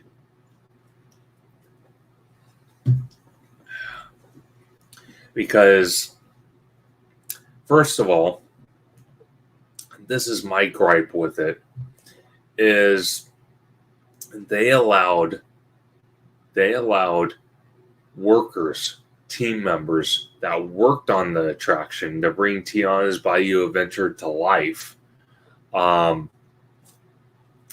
allowed them to take pictures, to take video, and post it on Twitter, Instagram, YouTube, everywhere.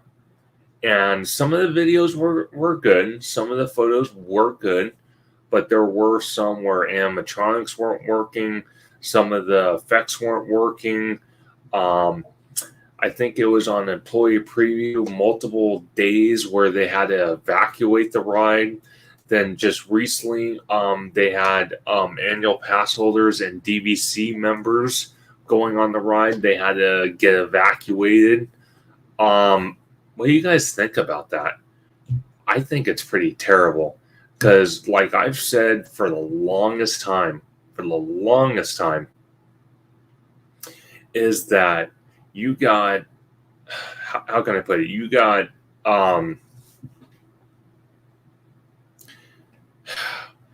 you got an attraction like Splash Mountain, right? The original Splash Mountain got taken out for this.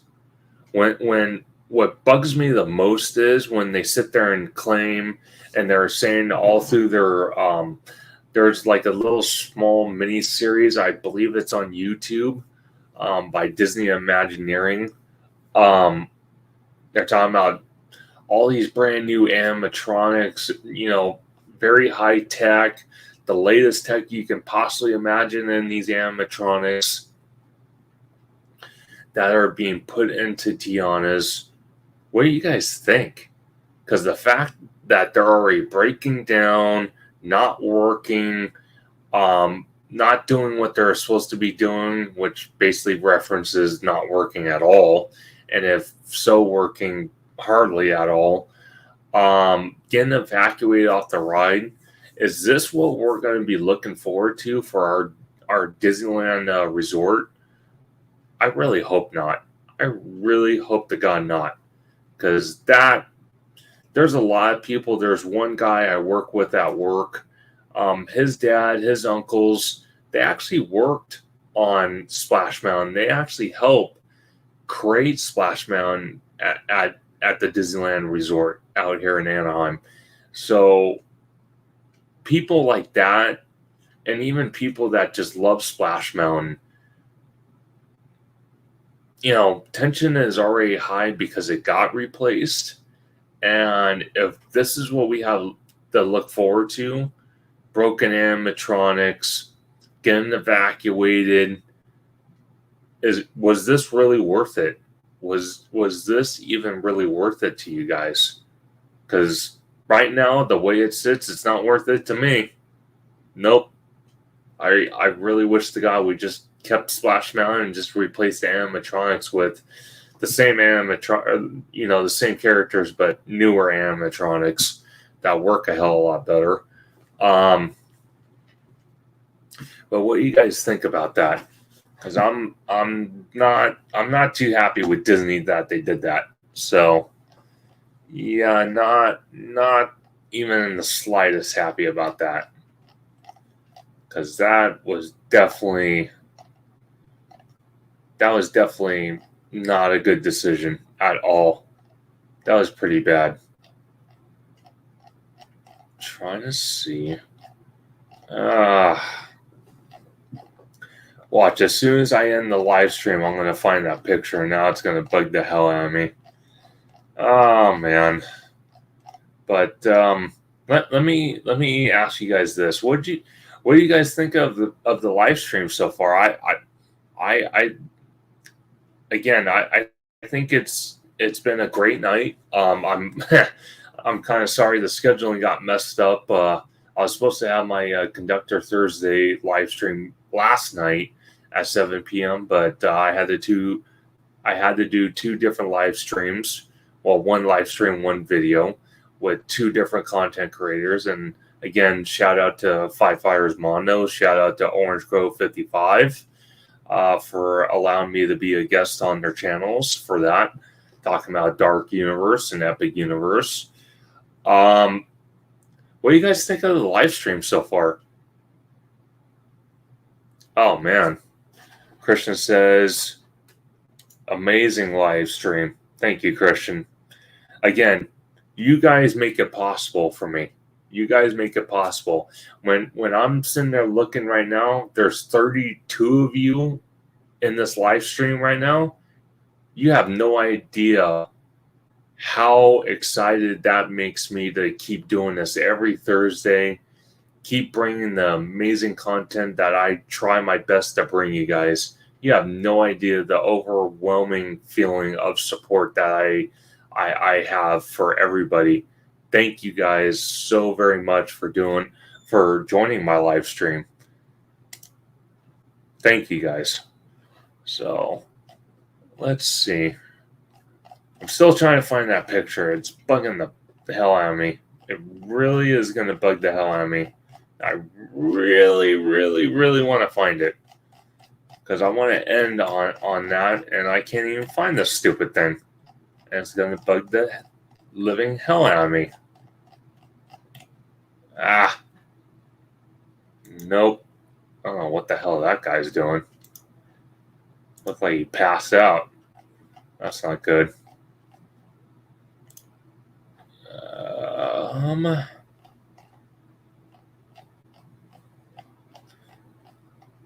Just trying my... What the hell is this? Can you buy that statue? I've never seen that before. I know there's a full-blown statue in Walt Disney World, and I want to say it's Epcot, but I didn't know you could buy this statue. Well, I didn't even know a miniature one exists. That's pretty interesting, to say the least. Oh, come on. Whoa. And Chronos. That's pretty cool. So that's how they designed it. Interesting. Very, very, very interesting. Let's see. Oh my god, this is going to bug the hell out of me. And I know I'm wasting your time, guys, and I don't like doing that. But I really want to find that picture. And now it's gone. You know what? Let me ask you this real quick. How many of you in the live stream right now have watched the video on the drone show on the Universal's version of World of Color at Universal Orlando? How many of you watched that? Because I personally think that show alone blows World of Color out of the water tenfold. I'm being 100% serious on that. Tenfold. Yeah, I'm still seeing the same. God, this is gonna bug the living hell out of me. You know what? Let me see if it's on my profile. It might be on my profile. I doubt it, but who knows? You never know. I like and support everybody. I don't like picking favorites. I try to support everybody. That's just how I roll. No, I have the same picture too. Nope. That, again, I don't think I'm going to find it. God, that sucks. Really wanted to find it. Okay, so just real quick to recap, if anyone doesn't know, this is a new stamp inside Super Nintendo World. This is that new interactive mini game. You can earn this stamp right here. So this is a new stamp you can earn.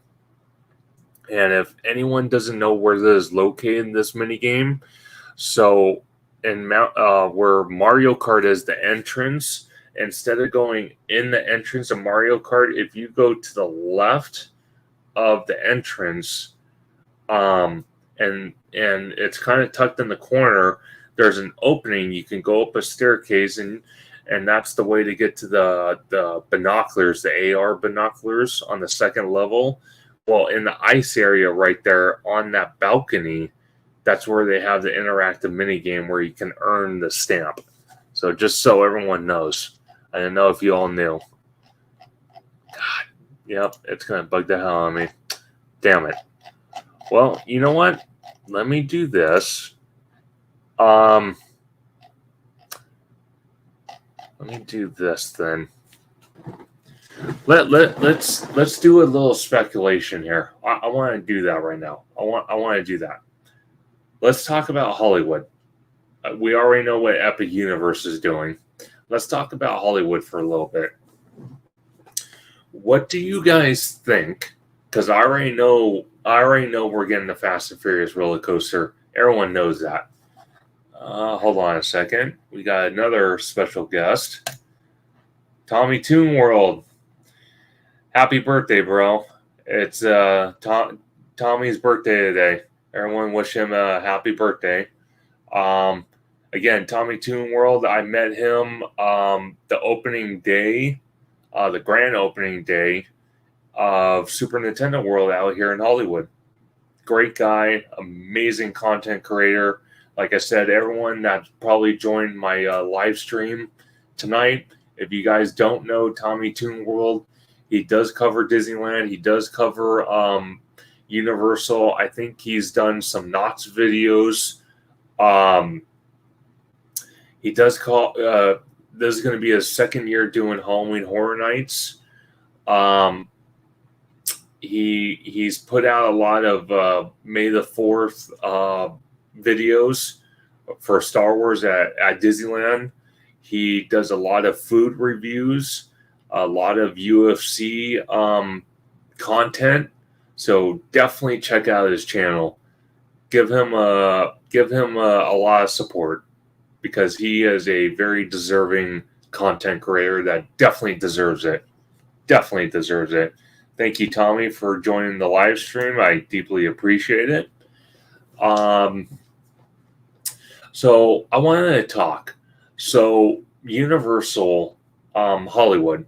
So we are getting the roller coaster. That is without a doubt. Then Theme Park Wizard, again, shout out, great content creator. Theme Park Wizard, just, if you like rumors, whether it's Disneyland, whether it's Universal permits, that are filed for new things that come to the parks, definitely check out his channel for sure. I'm part of his Patreon, where he posts that type of content. So definitely check him out. But Universal, we are getting a on-site hotel. Universal hasn't confirmed this, but again, Theme Park Wizard, he has a connection. He just knows where to find the stuff. It has been said that we are getting an on-site hotel, and it's going to be the size of the hotel that's connected to the Epic Universe, theme park, the big one, not the Stella, but the other one. Universal hasn't officially confirmed this, but definitely get an on-site hotel. Let me click here real quick. Christian in the Parks said, just subscribe to your channel, brother. Thank you so much. Again, all the support you guys give me keeps me going every single week. Every single time I go to the theme parks, I push through that heat. I push through that rain, push through that cold, push through that humid to bring that news to you guys. So believe me, it just drives me to do more. Thank you so very much. But like I was saying with the theme park, so it was posted by Cal Missing. Obviously, you can see on the screen here. He posted a picture. Let me see if I can click on his channel real quick, because he posted a picture. Well, that's interesting. He put that as his profile background. So he posted this. It was a picture. Let's do this really quick. I'm trying to find that picture, so bear with me because it's on here. I just got to find it because he posted it online. It was a little bit ago. It was oh, come on. Okay, here we go. Right here. Let's click on this. Okay. So I want to ask you guys. So right here, this section right here, this is currently where the studio tour is at. So this is the unload and load area for the studio tour. Right here is the studio tour garage, maintenance bay as they call it. And then down here, I want to say this building here is some type of universal building for I'm gonna call it facilities. Right here is the H lot, which is behind Curious George parking structure, which is right here in the dark area. But this is that lot where the two HHN houses are. Then as you can see the road here, this elongated building right here is the Fast and Furious Supercharged. And then this whole area, this is Falls Lake. This is that blue giant big screen they've used for movies like Sully and many other pictures. And then this dirt area right here, this is Jupiter's Claim. So I want to ask you guys, everyone in the chat, when you see this carve out right here, I'm not talking about other areas of the park like sound stages behind Nintendo and all that. I'm talking about just this right now. What do you guys think can come here? What do you guys think can come here? I have said numerous times looking at this picture, this specifically reminds me of this area right here, this whole area being the Hogwarts Express. And I know it's a far-fetched idea, but I do believe that. I do believe it's a contender to be brought to Hollywood, because it has been confirmed that the studio tour load and unload area is going to be put behind the Mummy. That is where that's going. There's already signs of it. They're going to start digging in the hillside very soon for that. So there's already signs. It's already been confirmed this is moving. But what do you guys think? How this is carved out right here? What do you guys think? I think this is going to be the Hogwarts Express right here. King's Cross Station is probably going to be, if I'm not mistaken, King's Cross Station is either going to be in this area right here, or it's going to take over the show building where the Simpsons is, the ride show building, because that show building has been there since it was E.T. And the building, just a little recap on that, I'm not going to get too crazy with it. It is having structural issues. The ride itself is falling apart from what I was told by a team member that I met many months ago. Only half of the building is in operation. The other half of it is abandoned, and there are ride vehicles either missing, torn apart, or not in operation, only used for parts for the active working vehicles on the active side of that show building. But the most important part of that Simpsons show building, it is becoming structurally unsound.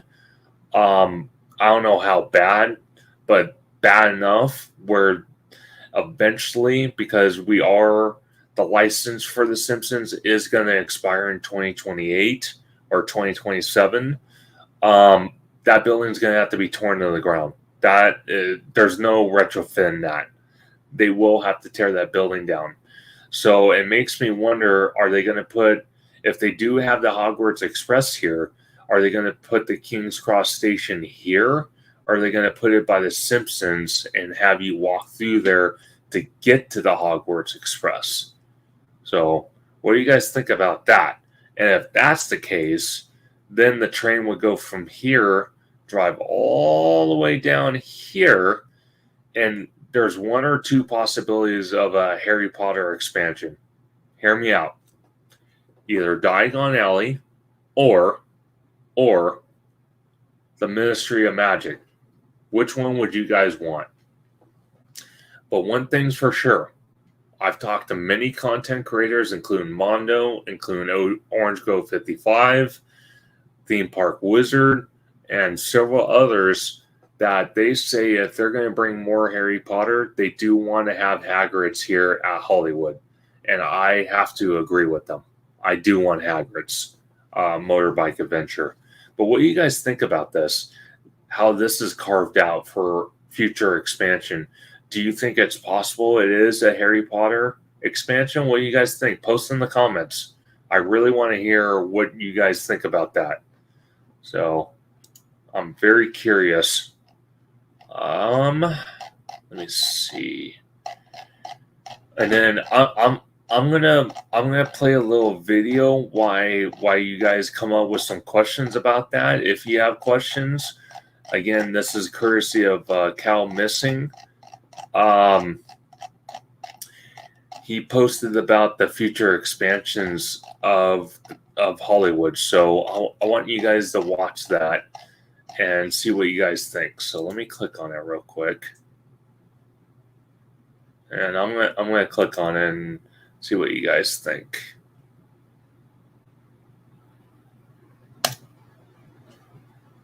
Okay, hold on, because we're not getting video all of a sudden, or we're not getting audio. So give me 1 second here. Hold on.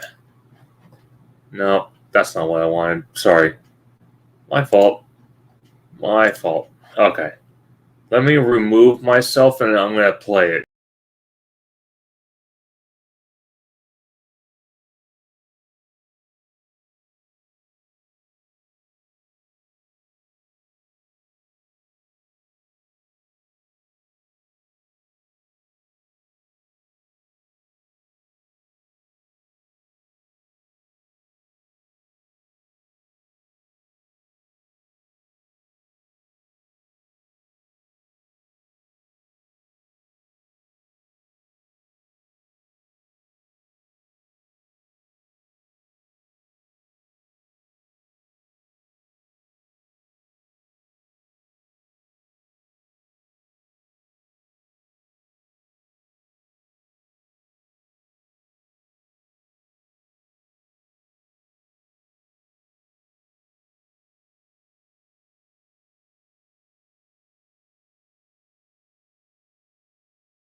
Okay, hold on. You can't hear that, OG? Can anyone else hear that video, or is it just OG that can't hear that? Who else can't hear the audio from this? It's just music playing for the video. It's not like anyone's talking, but no one can hear audio from this. I just want to confirm that real quick before I play any more of it.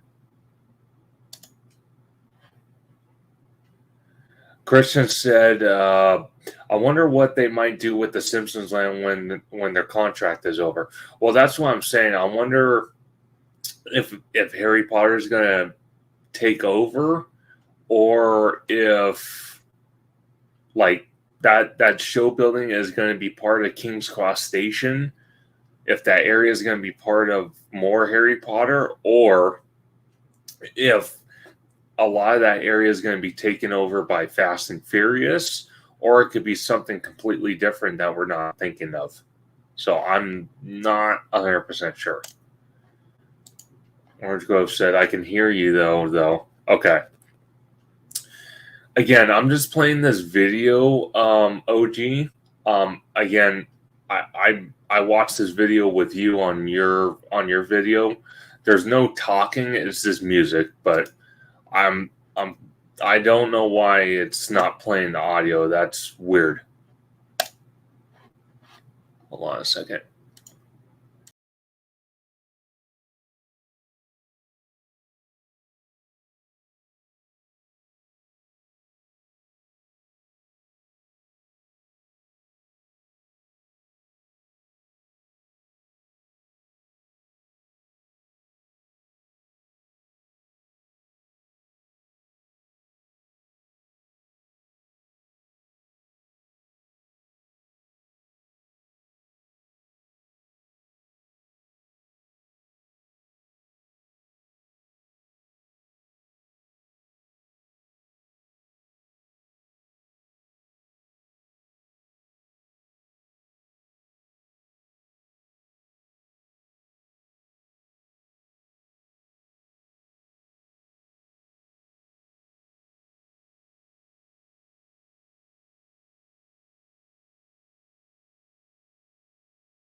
Okay. We're done with that. What did you guys think about that? Do you think it's possible that we are getting the Harry Potter expansion, or am I just puffing smoke here? And I kind of said that as a joke. You know, obviously my YouTube name, Theme Park Conductor, and I thought it was appropriate. I don't know. I like to be unscripted, unsounded sometimes. That's just who I am. OG knows that. Disney George definitely knows that. But what do you guys think? Do you think we are going to be getting a Harry Potter expansion? Do you guys think on the sound stages behind Nintendo, do you think we are going to get a Donkey Kong expansion? Could it be a Luigi's Mansion expansion? Could it be something related to a Nintendo property, period? Whether it's Zelda, Star Fox, who knows? Like I said, Luigi's Mansion or Donkey Kong.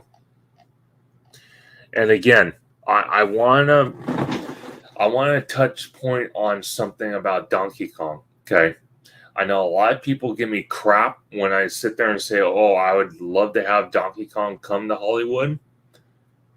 Yes, it is a copy. It is a clone of two other ones. Obviously, one going in the Epic Universe, one going into, or one in Okinawa, Japan, their Universal Park.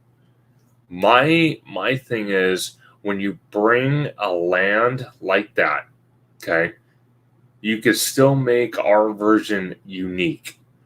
The mass majority of it will be a replica of the other theme parks, but they've already said sound stages 7 through 12, that footprint right there is going to house Donkey Kong. They said if we were going to get Donkey Kong, ours would be either the size of Epic Universes or either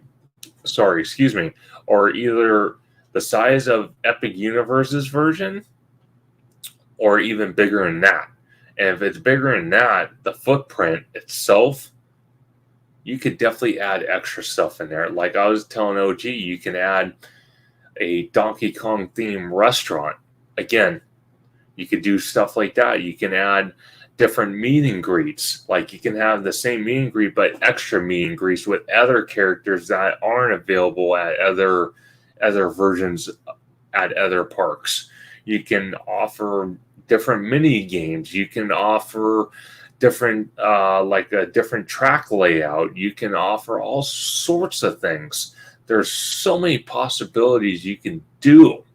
So when I say in theory, oh, you can bring Donkey Kong to Hollywood, I'm not just saying copy and paste. That is not what I'm saying. I'm saying you could take a good portion of it and copy it, but you could still add stuff and make it unique to Hollywood. That is what I'm saying. That is the difference. And I've talked that, again, I'm referencing OG 55 a lot because me and him on his videos talk about this all the time, because we talk about it with Disney. You know, you got, the domestic parks, Disneyland, Walt Disney World. You got the international parks. You got, they just built Fantasy Springs. The only bad part about Fantasy Springs is the domestic parks, especially us here in Anaheim, we can't even start to even start even building any of that for 5 years. 5 years. That is the agreement that I can't even think of the company. I was saying that all last night with Mondo on Five Fires. God, I can't even think of the company out there that they use to partner with Disney. If anyone knows the name of the company, post in the comments because I'm drawing a blank right now. But anyway, they have a contract with Disney where any property they build out in their international park, the domestic parks can't even touch it and even start building even 1 square inch of it for the domestic parks if they decide to bring that ride attraction or like attraction um, um, um, land, anything like that. They can't do it for at least 5 years. And the problem I see with that is Epic Universe will be open for 5 years by the time Disney even gets their hands on what Fantasy Springs has. And that's kind of scary. That's kind of scary for me because it's like, okay, well, you just gave Universal a 5 year head start. And again, I'm not downing Disney. Disney has its ways of coming back. So it's a back and forth. Disney comes out with something, it's fantastic. Universal comes out with something, fantastic. So they go back and forth. It happens all the time. It's been happening for decades, and it's always been like that. But the thing, like with Epic Universe, right? All the news has been hyping in the last couple days, week, 2 weeks, that, how can I put it, that they already have expansion slots for pretty much every single area, including Dark Universe, to bring even more to the lands. And they're already talking about doing it, and they haven't even opened Epic Universe yet, which is insane to even be discussing that, which is crazy. So it makes me wonder, it's like, what are we really going to get with Disneyland Forward in the next 10 to 20 years? Maybe in 30 years. I'm going to put 30, but let's start with 10 years for now. But it kind of really gets me curious on what the hell they're going to do. Because I told OG, I said, you know what? If D23 flops this year, and as we like to call Josh tomorrow, Daddy Josh, I'm going to say it, Daddy Josh, if he screws up this D23 with a bunch of blue sky nonsense BS, it's going to be a dark day for Disney. I'm telling you now. And I don't say that kindly either, because I don't like to frown upon theme parks, whether it's Disney, Universal, Knott's, Six Flags, whatever. I don't like to do that. So when I say that, I don't say it lightly. That's why this D23 is extra, and I mean extra crucial for the theme park community. Because, to be honest, that blue sky nonsense is really driving me crazy. It's really driving me crazy. And from what I've seen from you guys, a lot of you are content creators. A lot of you, I'm sure, went to D23 and spent a bunch of money and felt very disappointed.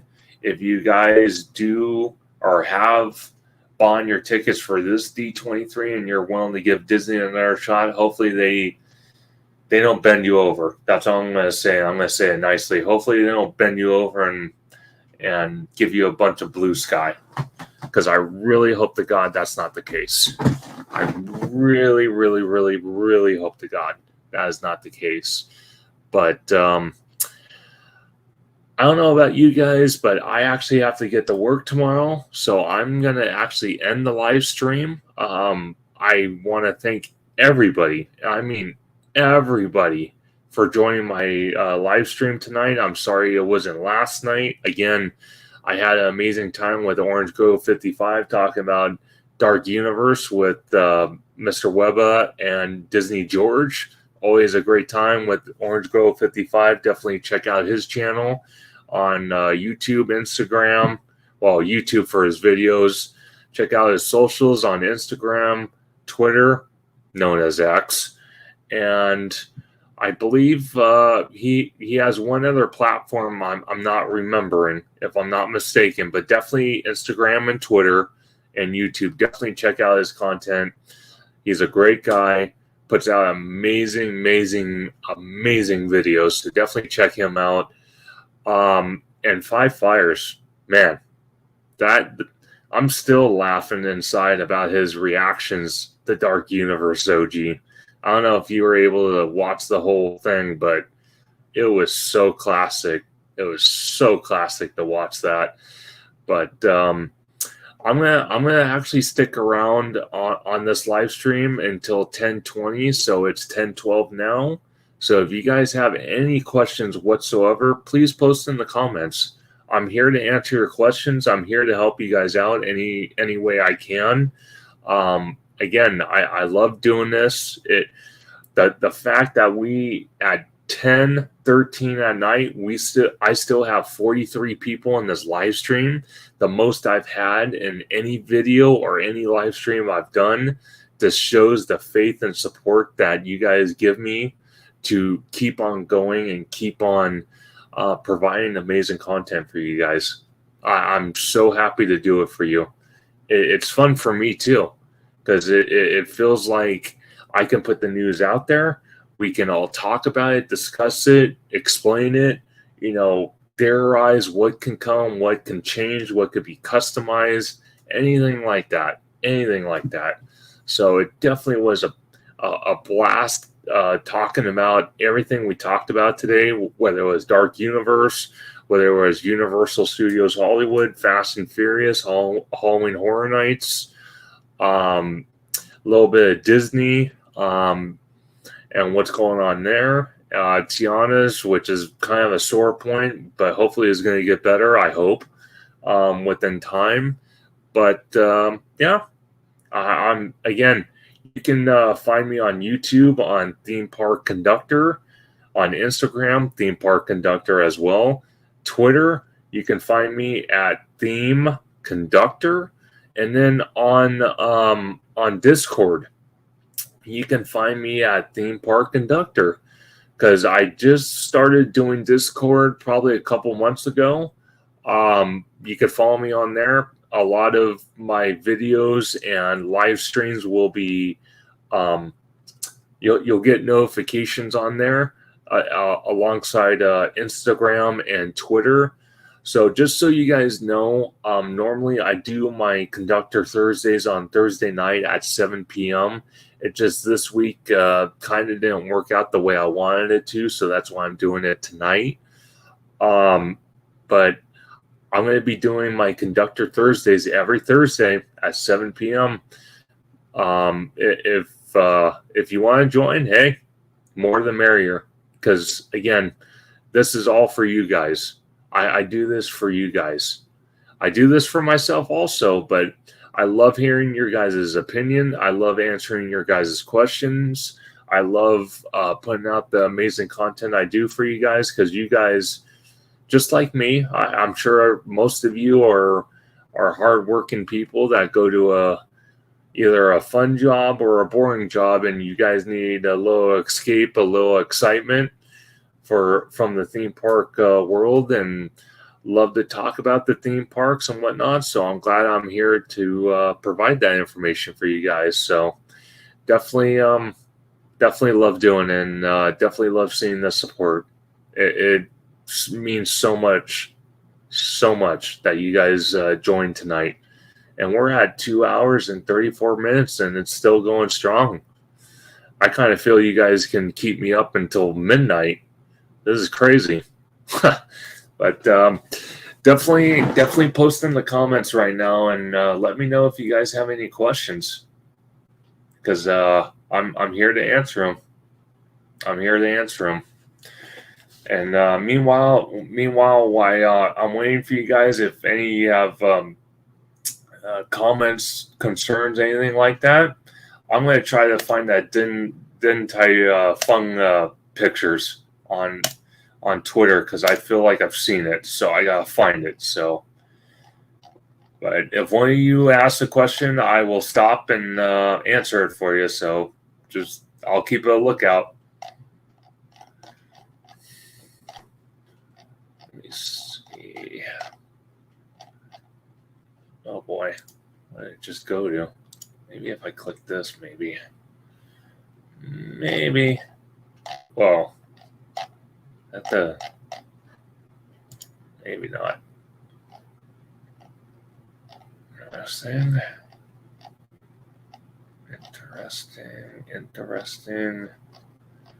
Nope. God, it's going to bug me now. I can't find that picture. It's really going to bug the hell out of me. Whoa. I really hope to God this isn't real. This is insane. 2 Cybertrucks crash into each other. Excuse my language. Holy crap. I was going to say that other word, but I decided not to. Holy crap. That's not good. So Christian in the park says, what do you think they will announce next for HHN? I think personally they're going to announce probably Insidious. Either that or The Weeknd. That's what I'm thinking. Or Ghostbusters. One of those 3. That's what I'm going to go with. What do you think, Christian? Post in the comments. What do you think?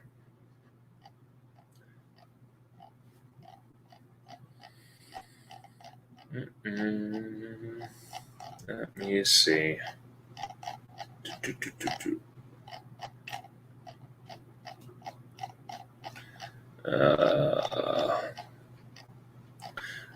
Sorry if it looks crazy on your guys' screen. I'm trying to find that picture if I can, because I really want to have that picture. So Christian posted, I think Insidious as well. Yeah, because the facade's done. It looks done to me, so I want to say it's going to be Insidious. Are you attending Midsummer Scream? No, I'm not. I want to, but yeah, I don't think I'm going to do it this year. I wanted to do it. I'll try to plan it for next summer, but probably not this summer, because I wasn't kind of looking forward to it. Like, I was looking forward to it, but I wasn't prepared to go. So it's kind of a little late for me, because my finances are actually tied up on getting all the things ready for HHN. So, but yeah, probably next summer I'll go for sure. Usually I'll watch Midsummer Scream live. If I'm off that day, I'll usually watch it live.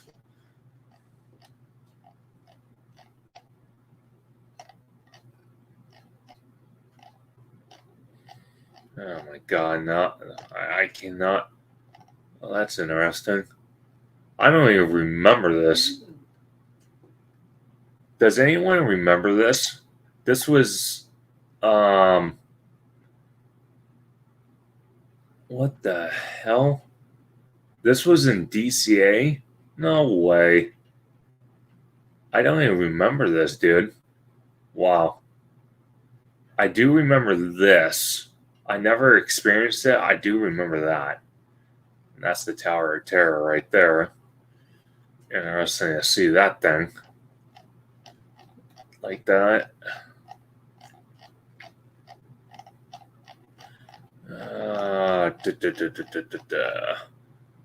Okay, Christian posted another post. Let's see what he says.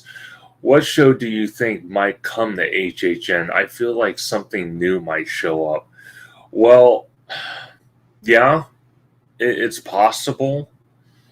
I think, like, for Hollywood, I know the house that we're getting behind the Mummy, that was in Orlando, and Hollywood's never had it. So if you want to say something new, maybe not show related, but something new, that is new to us here in Hollywood, because we've never had that here in Hollywood. They've had it in Orlando, but not here. Show related though, God, I would like to see Scream Queens come. That's something I would like to see come as a house. So that's definitely what I would choose. Oh my God. See, the one time I try to find a picture for you guys and can't find the damn thing worth my life. Unbelievable. God dang it. This bugs the hell out of me. There's Christian right here. Hey, you look good with Frankenstein and Bride of Frankenstein. Perfect. They look good. They don't look like they want to eat your brains yet. So you built a rapport with them, that's for sure.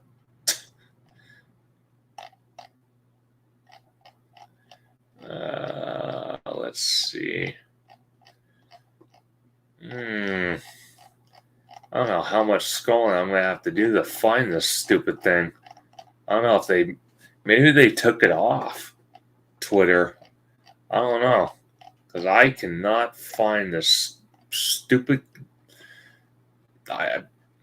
So, just real quick. Hold on. Krishna says, thanks. Oh, you're welcome. Anytime. Anytime.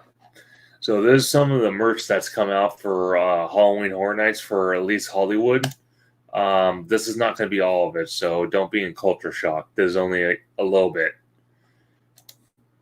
There's some of the shirts. There's not all the stuff. I have a whole video you could check out on my YouTube channel for that. So let's see. Christian also says they wanted me to be one of them after dark. You know what? Maybe they wanted to recruit you to Dark Universe. I'd buy that.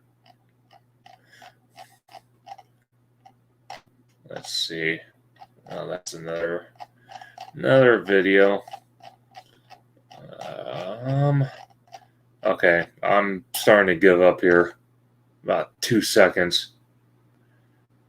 Yeah. Hold on a second. I don't know. It is. Let me ask you guys: is really Soundstage 14 the most historic? I thought it was 12, because 12 was the biggest and it housed a lot of things.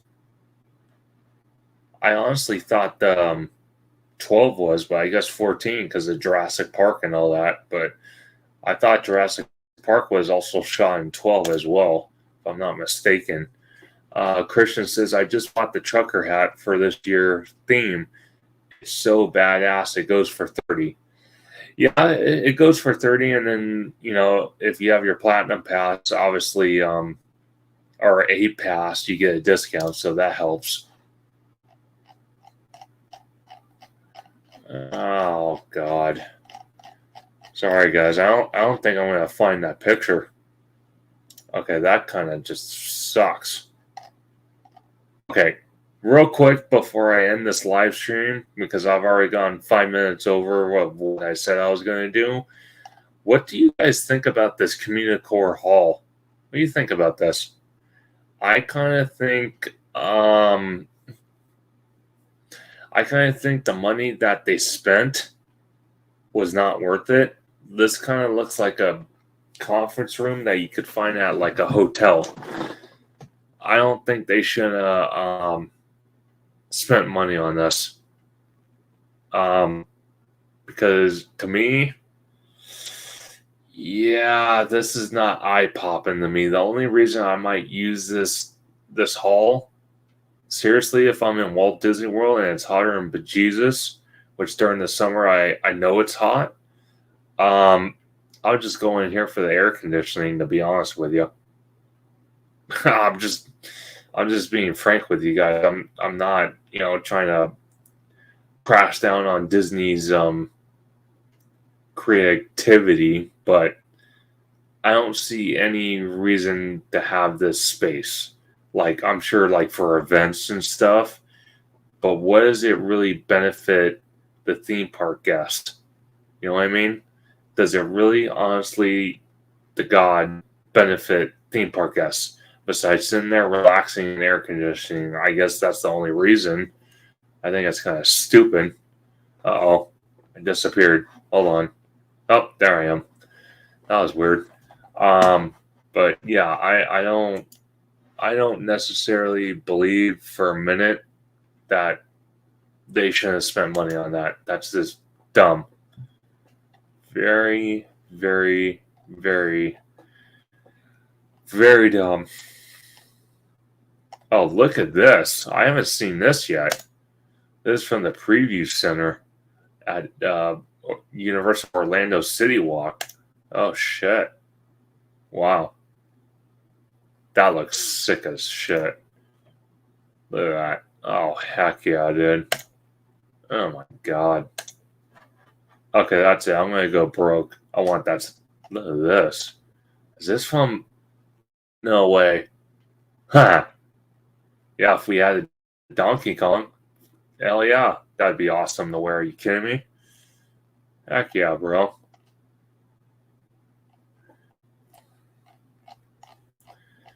All right, I think I'm gonna give up here on trying to find that picture. Oh wait. Hold on, time out. They might have it here. So hold on. I think I might have found it. Okay. Let me ask you guys something. Does this restaurant? I know it's a hard restaurant to get into with like reservations, but what do you think of the whole building? How it was built? You think it looks amazing? I do. The architecture is just mind blowing. Let's see. Oh, here we go. What do you guys think of that bar? Look at that. I think that looks so amazing. They definitely spent money in there, making this really nice. This is the picture I've been trying to find for the last 2.5 hours, almost 3 hours. This is insanity. Wow. This picture too. This looks very cool. I'm glad I found this. This is awesome. What do you guys think? This looks amazing, huh? They even have some merch. Nice. I'm sure they're gonna have a little gift shop area for this.